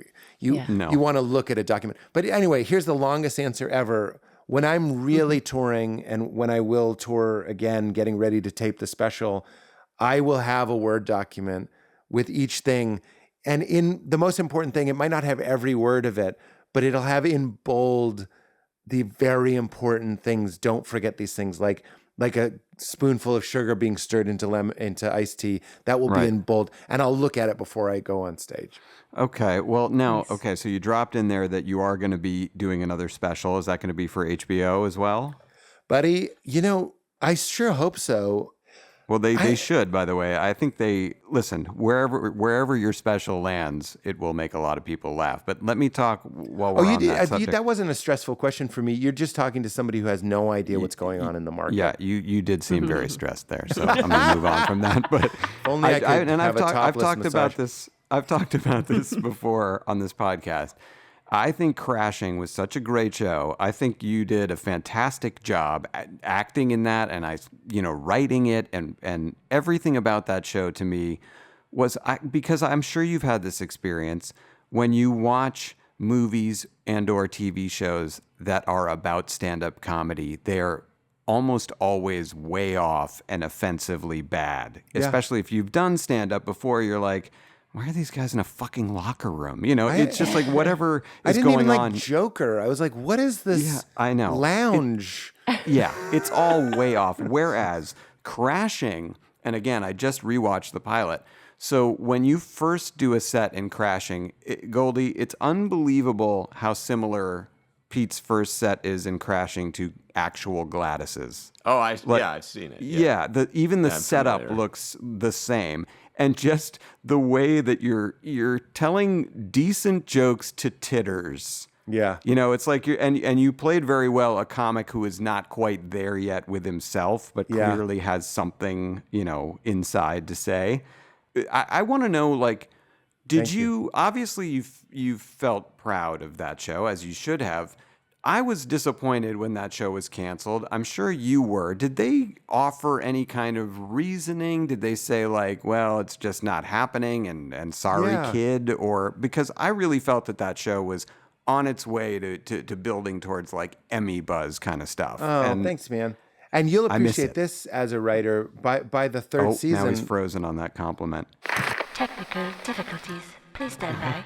Oh, I love that, JC. Thank you. Guys, dedicated Ethernet line. Dedicated. All right. So I was just blowing crashing, and I wanted to No, know I heard all of it. Your experience in terms of like when that ended, what was the feeling there? I mean, 3 seasons of a show is a huge accomplishment, At this especially point, in this that's day like and age. friggin' bonanza to do 3 seasons. Yeah. Judd has a very funny stand-up joke where he goes like, everything's so good. And he's like, of course it's good. You only do 10. He's like, mashed true, it 88 a season or whatever it is, you know. Right. He has a lot of great bits about TV. And that's Judd Apatow who co-created that with you and Yes. directed a lot of it. Yes. Yeah.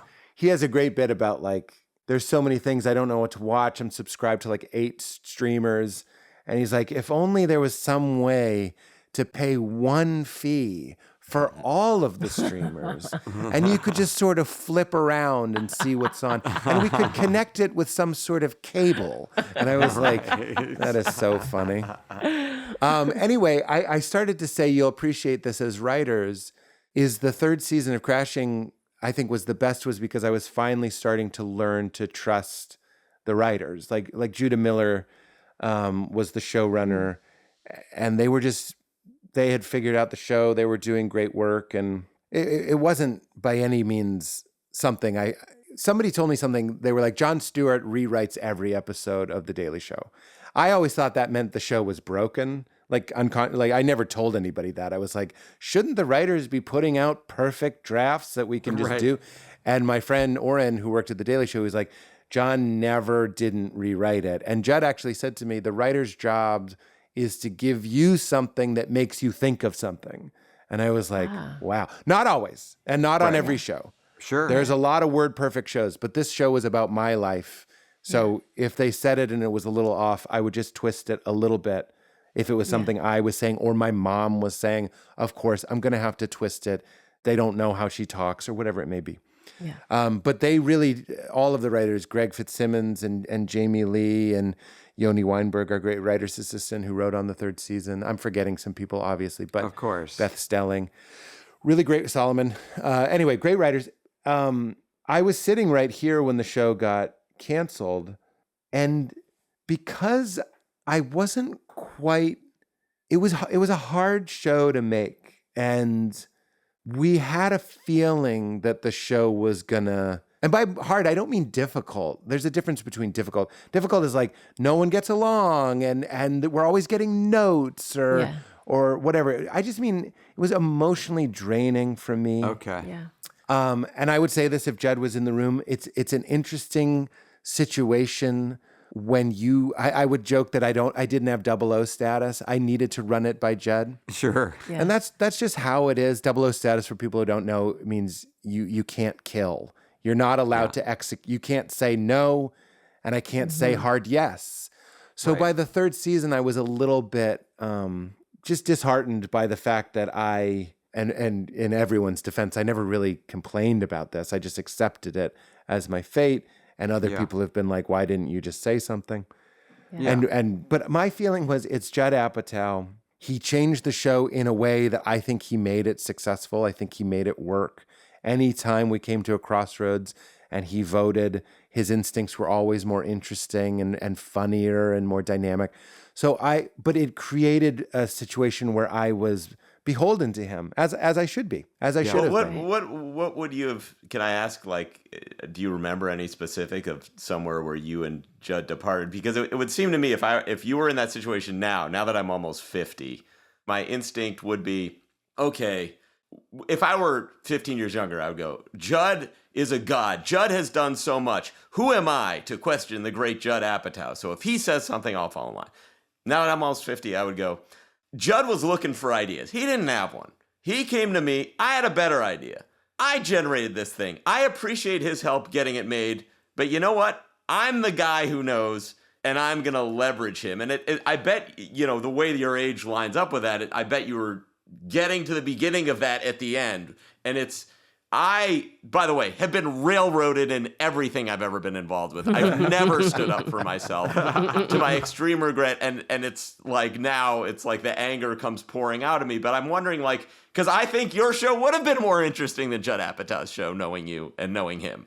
That's like, interesting. I'll just say flat out. Well, There was a very formative experience when I was a kid, and I was waiting in line to get on a roller coaster somewhere in New England. So it was probably New Hampshire or something. You had to be tall enough. I certainly was tall enough. And you know what? That might actually even feed into it, was maybe I was too young, but I was tall enough. And my brother, who is 2 years older than me, would be getting on the ride fearlessly. And I, again, very consciously, like it was yesterday, remember realizing a very sort of duplicitous but socially beneficial revelation, which is, I'm afraid to get on this roller coaster. I know my brother's going to talk me into going on this roller coaster, so I might as well look brave. I might as well pretend to be cool, like Richard Gere, and just keep my mouth shut and just assume that he talked me into it without it happening, and then I'll look cool.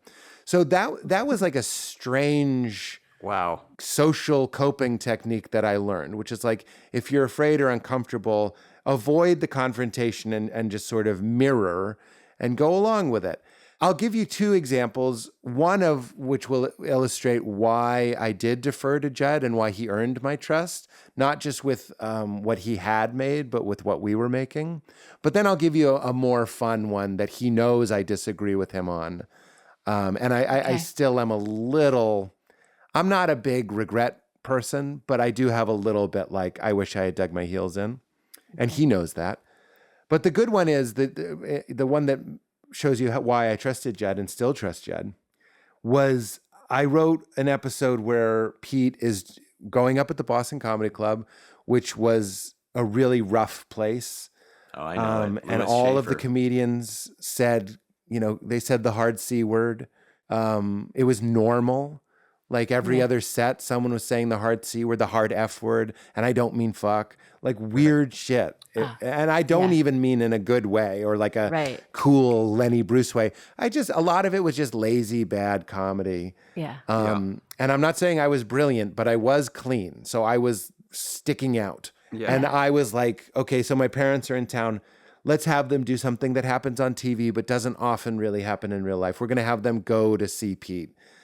And I was like, I feel like my character is getting kicked in the balls so much. Let's throw him a bone. His mom will say, you were funny. Like, you did a great job. But there's the horror that she has to sit through Jason, the club owner, talking about whatever, cum gutters or whatever. Yeah. There's also, as a writer, I would go, another comic comes up after and goes, oh, that's who you want as your audience? Your fucking mom? Great job. Yeah, nice. Exactly. I mean, that's honestly Pete's problem in a nutshell, is that he's still trying to do comedy that his mother, I would even say that his mommy would like. Right. Yeah. And that was something I had to overcome. And I think that's a death that we all have to, not to sound too much like Joseph Campbell, but there is a death. You have to die to your innocence and you have to be reborn as a grown-up. Right, like your mom's dead. Yeah.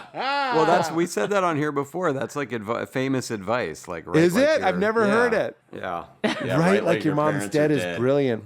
Yeah. I like Anne Lamott. If they wanted us to speak better of them, they should have behaved better. So yeah, please continue because I feel like we derailed you. No, you didn't derail. I'm feeling story. clear today, and because I have good levels of anxiety. Or as Mulaney used to call it, free cocaine. Anxiety was our free cocaine.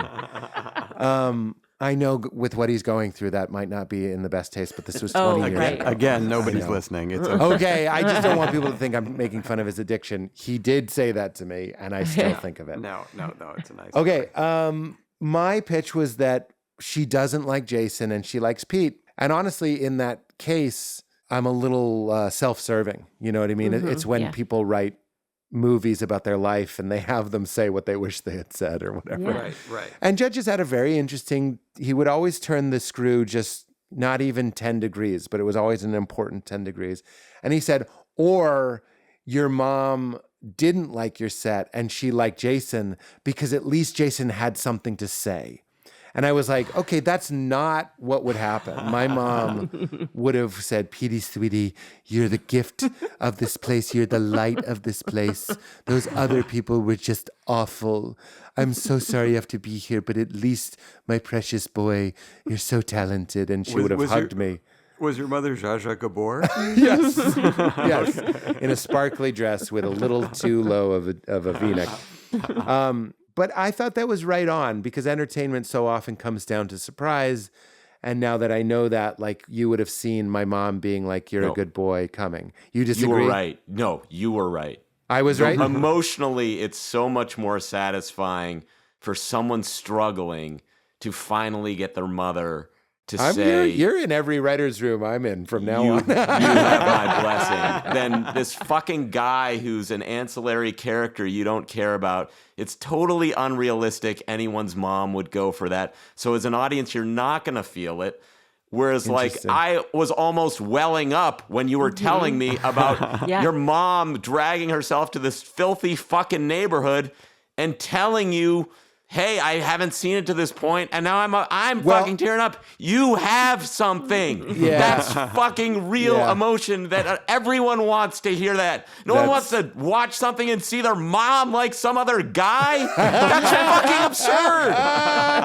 Fuck you, Judd. Get out of here. You're not going to like it because... Go back to set.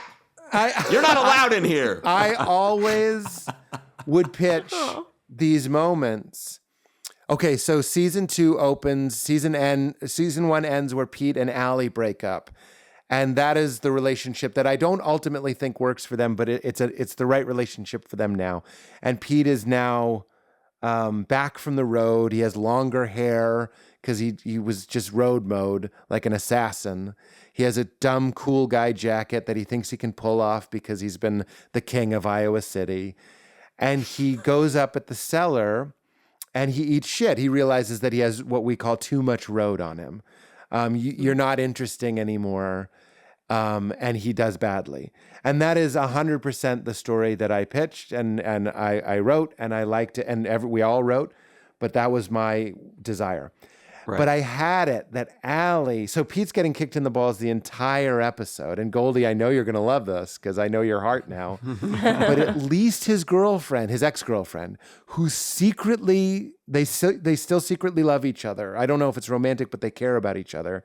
She says, whether or not it was a good, I don't think she says it was a good set, but she says something encouraging to him. Yeah. Something beautiful. Yeah. That Pete gets this little breadcrumb that even though New York City will kick you over and over and over and over at your lowest moment, and this is how I see the universe working, there's an unexpected morsel of love given to you. And that's everyone that starts in comedy knows that anyone that's still doing comedy who's lucky enough to get those morsels where you're just cherished for a second, just a second. Someone's tender to you just for a second. Yep. And Judd was on set that day and he said, or Pete's on tilt and they have a fight. And that's what we did. Oh, wow. And it was hard for me to do. I really wanted, because I love Jamie Lee, who plays Allie. There's real love there. And that's one of the reasons why she and I worked on camera, I think, or I believe, is because we really do love each other. So it's like you would feel this. I was in those scenes. There were two things happening. I was myself making a TV show, not a bad set, but the stress of making a TV show. And there's my actual friend who actually loves me, telling me to hang in there. It's like, art imitating life. But forget that. It's just a hack for acting. I can receive it and have real emotion on camera. And instead it turned into, I don't even remember the fight, but it was really... It was like there was, and again, Judd will not hear this, but it's not just loyalty and it's not just, I agree with the highest ranking executive in the room, which is a Family Guy joke. It's not just that. Crashing was a real experiment in control. And I made a decision to have a sensei. I made a decision to have a guru. And if you like Zen, you know that stories of Zen are filled with gurus making them do absurd things that they would never want to break them. Was Artie Lang a part of that? Artie, because I love him from, all his Howard Stern, that stuff. I would get to work at Kilborn and stay in my car to finish listening to him. And you'd be late. And so I loved those episodes. I loved the way you used him. And I'm not trying to get give me a good Artie story, but I'm wondering, you take that piece of talent on, and then your job is getting that person to camera, and the use of him I thought was great. But it is a test. I'm glad, Goldie, because here we are. We're back. If it's a scoreboard, we're back one for Judd on your scoreboard, because the pilot I wrote for Crashing, I rewrote it 6 times. It's I was really in my fighting weight for writing. Yeah. And you guys know what that's like when I was invincible. No. Barely know it. But I can still bang out a pilot. I'm very proud. I'm a very fast writer, and I can do it very quickly. But that was a time when not only would I write the pilot quickly, I would rewrite it quickly. So, and it would change completely. And I wrote it 6 times. That means I wrote 6 40-page pilots before we even settled on the one that we sold. And they weren't small changes. They were completely different because I would change the guest, not the guest, but I would change who Pete was crashing with. Yeah. And I remember there was one with Hannibal, and he's going to have a 3-way, and Pete's awkwardly ruining it for him. There was one with Amy Schumer, and they girl out, they lean into feminine energy. He's recently divorced, and Pete realizes that he misses the type of warmth that you get from sleepover energy. Right. I don't even remember what the first one was. There was Kumail probably, but it wasn't until Judd cast Artie. He said it should be Artie. But that's who it would be in real life. That's the only person who would really put up with it. Absolutely. And it was the only salty enough to my sweet. It was the right amount of damaged. Judd said the scene in the pizza place is like Pete's talking to the ghost of Christmas Future. Here's a kid that thinks comedy is going to... And by the way, I'm not one of these people that's it's going to chew you up and spit you out. I think comedy is a wonderful vehicle for a life well lived. And you can't believe that the audience loves you, but you can use it as a means to learn to love yourself and to love your feelings and to love your thoughts and all that sort of stuff. But anyway, so I don't think it necessarily chews you up and spits you out. But here's a guy coming into comedy and really believing it's going to fix him and solve him. And Artie's going watch out. Sometimes you're trying to buy cocaine in between scenes at Mad TV or whatever. Right. So Judd was absolutely right. But now, Goldie, one third one where this is the one where I'm if you want to laugh, you can listen to the DVD commentary. You'll have to buy a DVD player first, but you can listen to the DVD Blu-ray commentary of the last season of Crashing. And Judd and I are watching the finale. And we, again, like I said, we had a real feeling that the finale was going to be our series finale. So we were trying to tie up loose ends. And Pete goes up again at the cellar. So he bombs in the first one and he comes back in the finale and he does well. And we shot that a bunch of different ways. That's one of Judd's big things is shoot alts, not just joke alts, but emotional alts. Shoot one where it's good, shoot one where it's bad, shoot one where you do a joke, shoot one where you're riffing.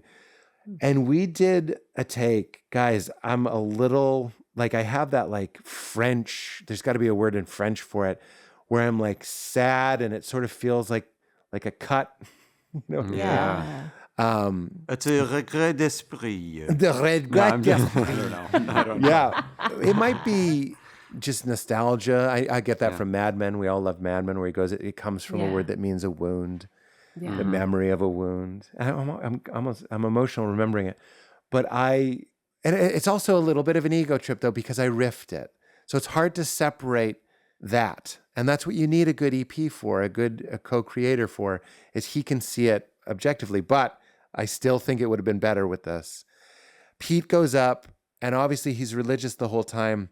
And I riffed this thing about belief, about how none of us know what's going on.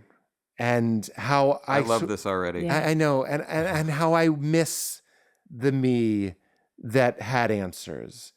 And I'm afraid and I'm alone, but at least we're together. Like we're on this rock in space and it's so confusing, but at least we're here together, sort of thing. And I made it funny. Yeah. I told a story about how and this is true, I saw this kid walking out of like Superman, one of the Superman movies. And he said to his dad, he goes, "How did that man fly?" And the dad didn't even think about it. He just said, "Computers." And I was like, isn't that what we're doing? Computers isn't an answer, and God is not an answer. It's an invitation to dig deeper. It's the beginning. It's not the end. It's hard for me to even talk about this. It's so beautiful. And I said all that, and I made, it was like 11 a.m. in a hot room. You can't run the AC. And there's these background actors who, in my experience, were notoriously hard to get going and act like a crowd. And it was like you could hear a pin drop. And I got off stage and my wife was crying and Judah was crying. And it was just one of the most gorgeous things that had ever happened. And we fucking filmed it with 3 cameras on film. And we put it in the episode. It's Pete. Pete gets passed at the cellar, not because he was funny, because he figured something out. And not only did I figure it out, I figured it out in real time on film. Like we filmed it without planning it. Like that morning, I think I jotted down computers, like that story. Like I knew that would play into it. But it was really, really special. And we put it in the edit. And I'm embarrassed to admit this, but I said, my wife was there. Val would often come to the edit. She had great instincts, really a brilliant producer in the making. I'm not just saying that. Like she's got great instincts. And I said to the editor, I was like, this is the best thing we've ever done. And I know I've yielded a lot. Right. But I will fight to make sure this stays in there. Because we're all crying. You know, we watched it and we all cried. Yeah. And Judd comes in and he watched it and he summarily, it's not often you get to use the word summarily, goes, Pete should just kill. It's too long. It stops the flow. Oh my God. It's such a good writer, power sharing story. And you yielded. I don't think I had an erection. This is a joke, but I don't think I had an erection for 3 months after. You know, I'm kidding, but like there was an emotional something. erection. There was some, and Judd, he doesn't know exactly all of this, and he's my friend, and we love each other, and I love him, and I could tell him this, and he would go. He might even say like, "I'm sorry," and he will never hear this. But like, it was the last one. It was the last one. And I realized I didn't have it yet. I have a little bit more of my Pete Holmesiness, my belief in myself. What's ironic is I got it because of Judd. You know what I mean? Yeah. So he gave it to me. So if he wounded me, he turned around and gave me the sword that he wounded me with. There's a mythical paradox to it. But irony sharpens irony. Yeah, exactly. That's right. But I didn't have it in the moment. And when I watch it, so I said it's a hoot.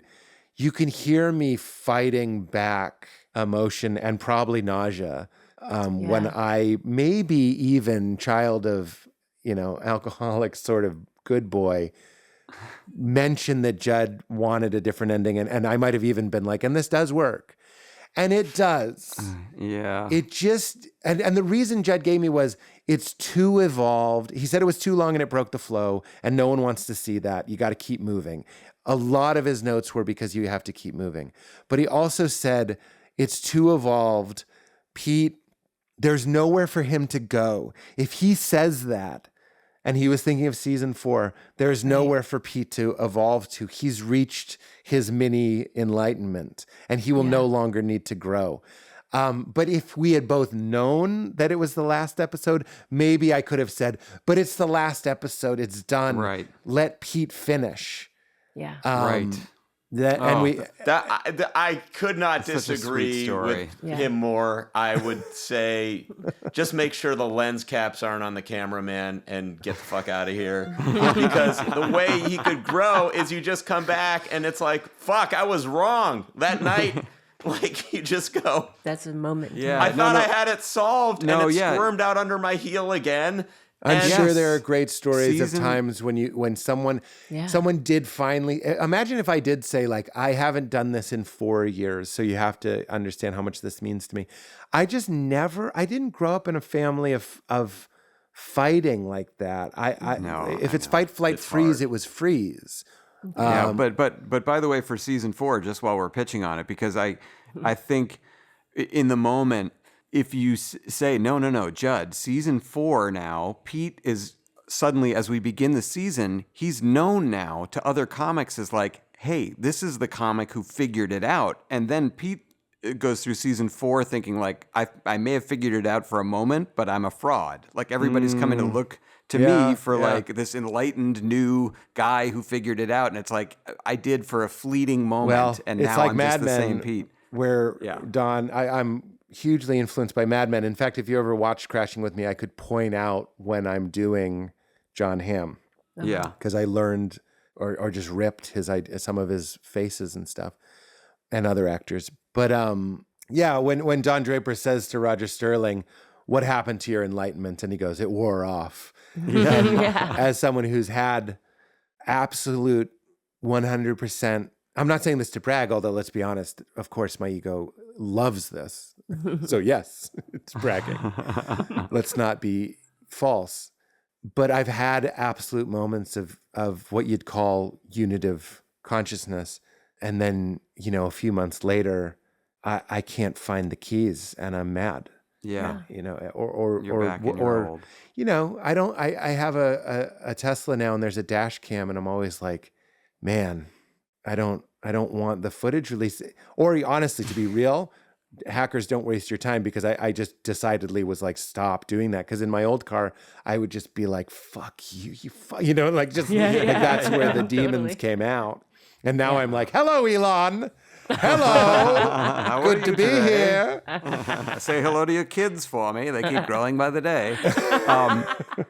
Well, Pete, Jesus, we've kept you here for a really long time, and I can tell you, this discussion was so great. I have never seen Goldie react to a guest in this way. You guys are kindred spirits. It was lovely to see that interaction. I want to say this man's a genius. Yeah. Like, as someone Yeah, who's I agree. met a lot of people and talked to a lot of dude, you're a fucking genius of this, and I appreciate you coming on. I don't want to interrupt you, Alec. I'm sorry, but No. like he's operating. I hope people who listen to this appreciate the level you're operating on. Yeah. Yes. Comedically, because I certainly go, wow, my brain is like a fucking desiccated almond compared to yours. Like the serotonin must just be like flowing freely, and it was a pleasure. I Sadly, really it's Greg appreciate Olin. that. And I do want to say, and I don't just want to, like, for real, that I received that and I love it. It's not always like this. I was excited to talk. I love you, Alec. I wanted to do the show. I'm happy to do it. So I get lit up and talk to the writers on Crashing. There were days where you're just like, broken.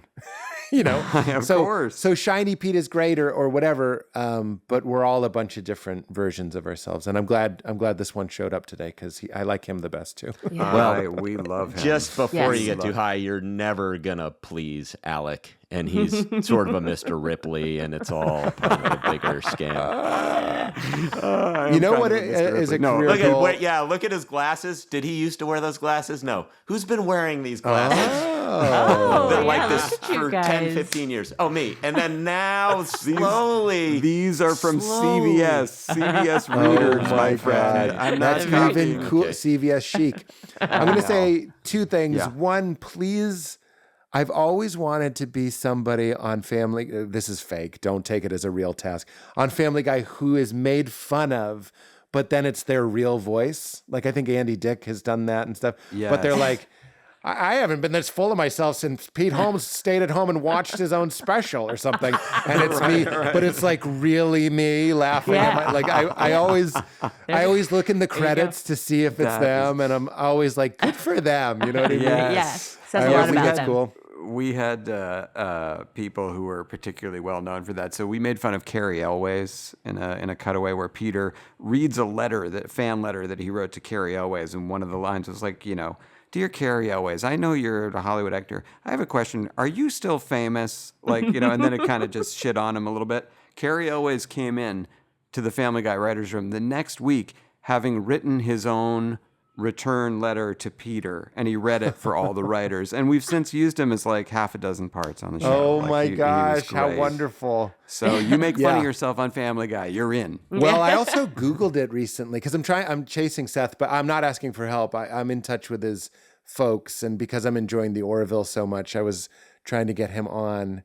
While I'm watching it, I don't know if you know that feeling. I'm like, don't come on in 2 months when I can't talk to you about the Cylon or whatever it is. Yeah. The Kalon. Kalons. See, I'm already forgetting Kalon.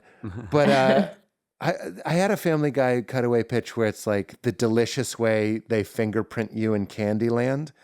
And it cuts to it, and they have you hold a ice cream sandwich. And you know when you are in an ice cream sandwich, and then they yes. press your fingers. But you're in jail in Candyland, and they give you ice cream sandwiches, and then they fingerprint you. As I'm saying it, I realize it's not funny enough to be a cutaway unless Oh no! Unless Believe you me, make we've had fun of way how worse. stupid it is. We've had way worse. Let's put it that way. But here's the other thing I want to say for the completists out there. Walleck's bowling alley, I went, Emily Bravo gave me a sip of her grape soda, and looking back, that was a flirt. And it just never occurred to me. I thought gave she you a just cootie. wanted me to try grape soda. She knows I know grape soda. It's in the title. You know what it tastes like. Yeah, that's right. yeah. It tells you cola. You don't know what you're getting, but grape. Sure. Oh, that was a cootie she gave you. Well, now, Yes. Pete, thank you. You've been very generous with thank your you. time. We My appreciate it. pleasure. All right, so now let's get into a portion of the show we like to call Top 5. Top 5.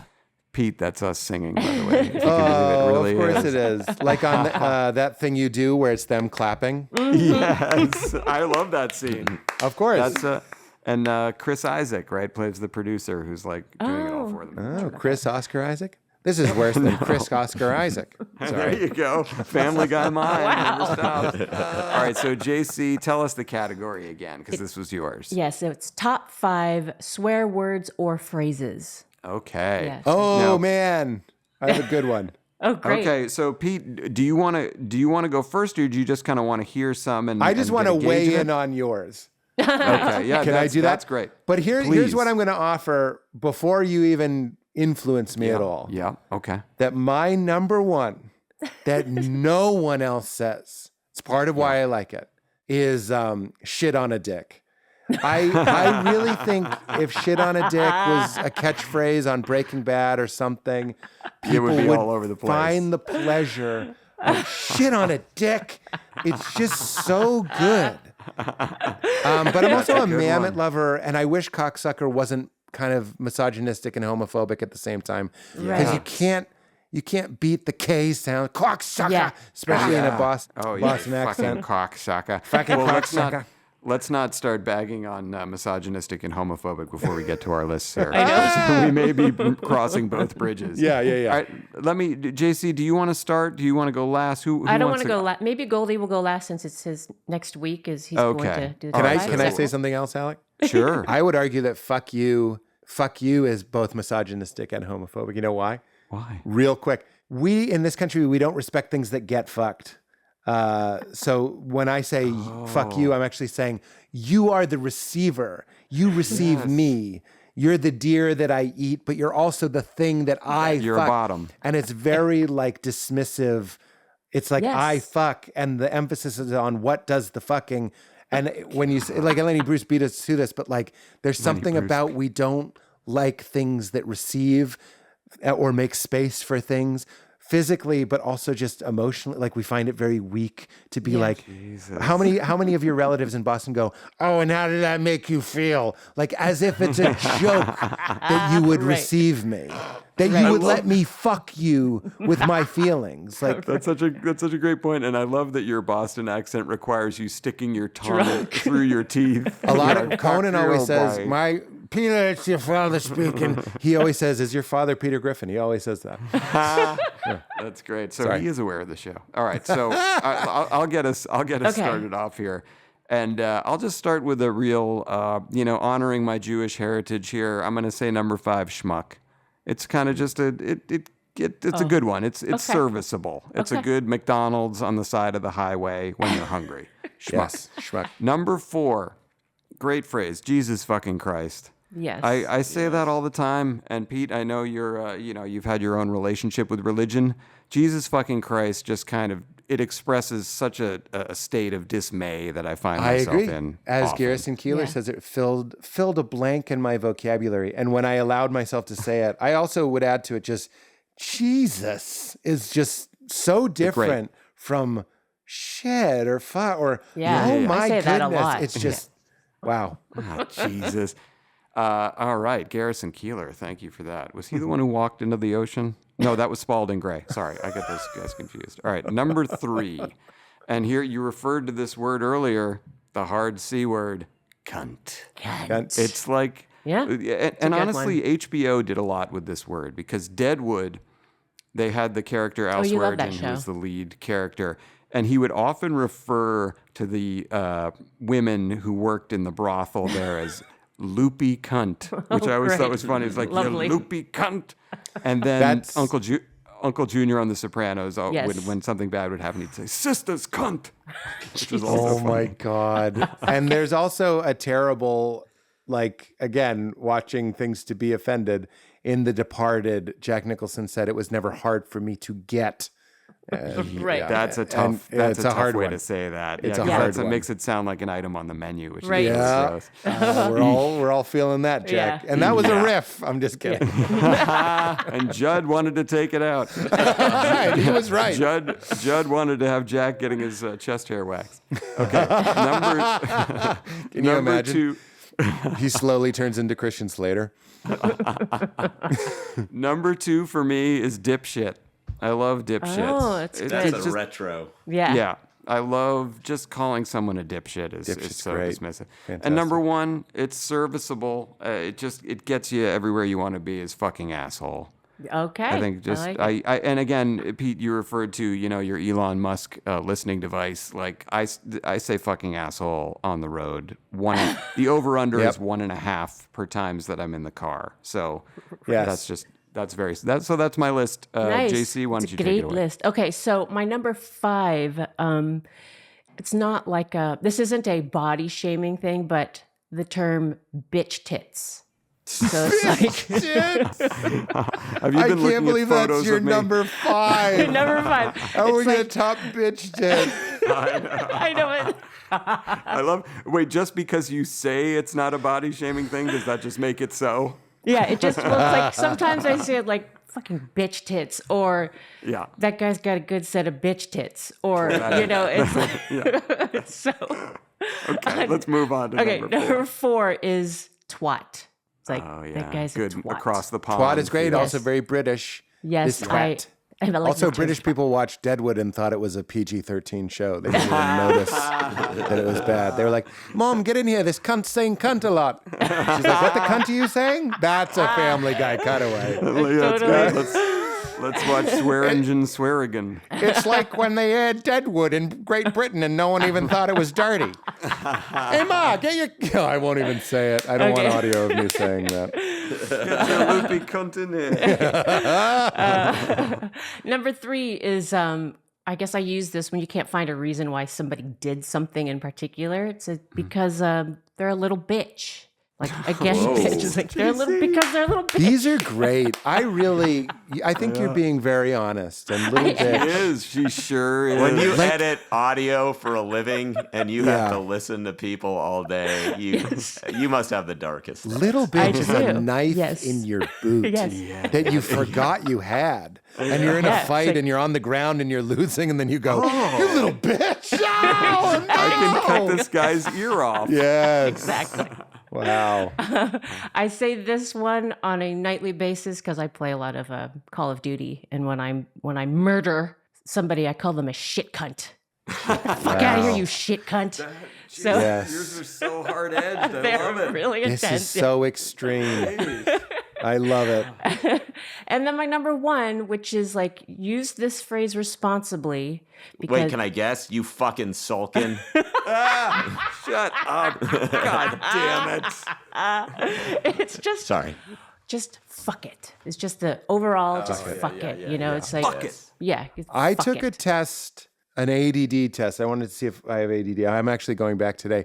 And you have to hit the space bar every time there's a letter on the screen, but not when there's an X.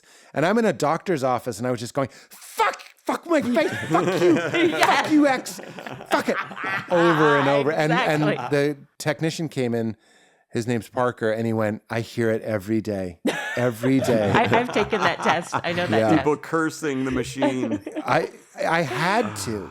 Great. Yeah. All right, let's get to Goldie's It's list. Great impossible to follow JC. Sorry. I know that Here was we go. tough. Number 5 is just, God damn it. Yeah, I love that. I love that. I'm pushing to get God Damn It on Family Guy, and they Oh, used God Damn It on a CBS on Sunday night at 8:30. Somebody said God Damn It, and I'm like on a quest now because I love that word, and to have Yeah. Peter say God Damn It, it just is in his vocabulary. God damn it.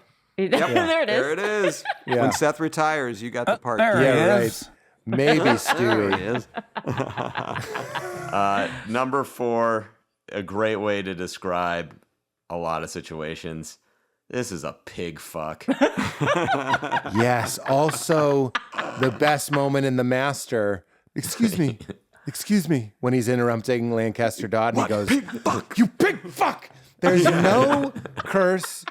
P.T. Anderson, hats off. Second ref in this Yes. episode, by the way. Yeah, he's the best. No better swear to show that you've lost your cool. Oh, I know, and he had in that moment. He just Yeah. blew it all, and he Yes. was sweating. By the way, and I'm sure you've noticed this if you're a fan of his and of that movie, that the title itself, to me, refers to a man and his dog. Like Joaquin Phoenix was like Philip Seymour Hoffman's dog. There was, in yeah. fact, a scene where they The were Master? playing on the lawn. Oh, like dogs. You know, yeah. Anyway, I love that movie. That's interesting. And in the end, Sorry, he was Goldie. just a stray dog, though. Yep. No problem. And coincidentally, number 3 is dick suck.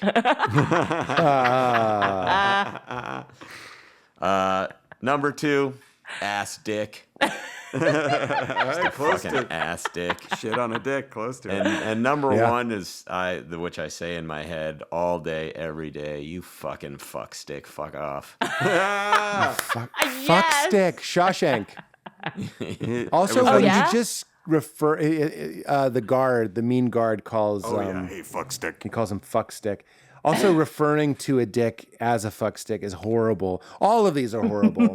Yeah, they really are. But They really fuck are. stick. And as Jack Nicholson showed us, when you're using them to refer to the body parts they actually are, Yeah. they're way worse. But I'm Like bitch proud tits. to introduce shit on a dick. I know I didn't do Yes. 5, but shit on a Love dick. that. Yeah, Love that's that. great. Goldie could write a song about that, I bet. Yeah. So, all right, you know what? I want to close it quickly while Pete's still here. Let's end the show like we do every week on a high note.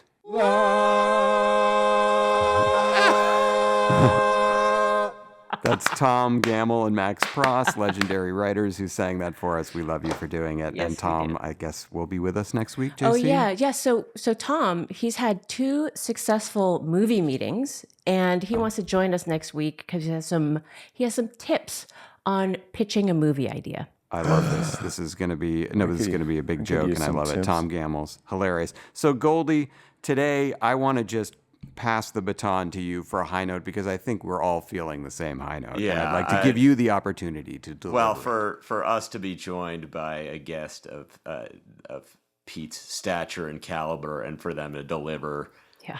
just 1,000,000,000% has, I think, lifted all of our games. Absolutely. An instant favorite episode. And I want to also, for those of you who, you know, I'm sure a lot more people listen to you than us, but you have a particular episode of your podcast where you talk to our old English teacher, Warren Brown. You had for Mr. Brown? I had Mr. Brown for a No while. wonder we're the same. No wonder you like me. He taught me how Yes. to think this way. So it's a very interesting look, if you enjoy this, into someone who was very formative for both of us, and who has that old school eloquence. Like, he's a very entertaining speaker, and Yes. his diction is insane. Yes. Like the words he uses and the way he expresses himself. His and, fuck stiction. yeah, and so Say for shit me, on- shit it's on like, addiction. I could talk to you endlessly. I hope we talk in the future, but it's like we just escaped from the same lab. Yeah. You know? Yeah. And to meet someone who did, and Buddy, and in when a way, you I'll said- say, like, you I'm the 1.0 version and you're the 3.0 version. Like you've done it so much better, but it's gratifying to meet someone who's gone through the same journey. Yeah. And I can't wait to see what you do next. Wow. Well, Yeah, next same. time I'm on, we'll Appreciate cover that. LHS more. I'd love to hear about your Mr. Brown experience. And also, that's a great episode.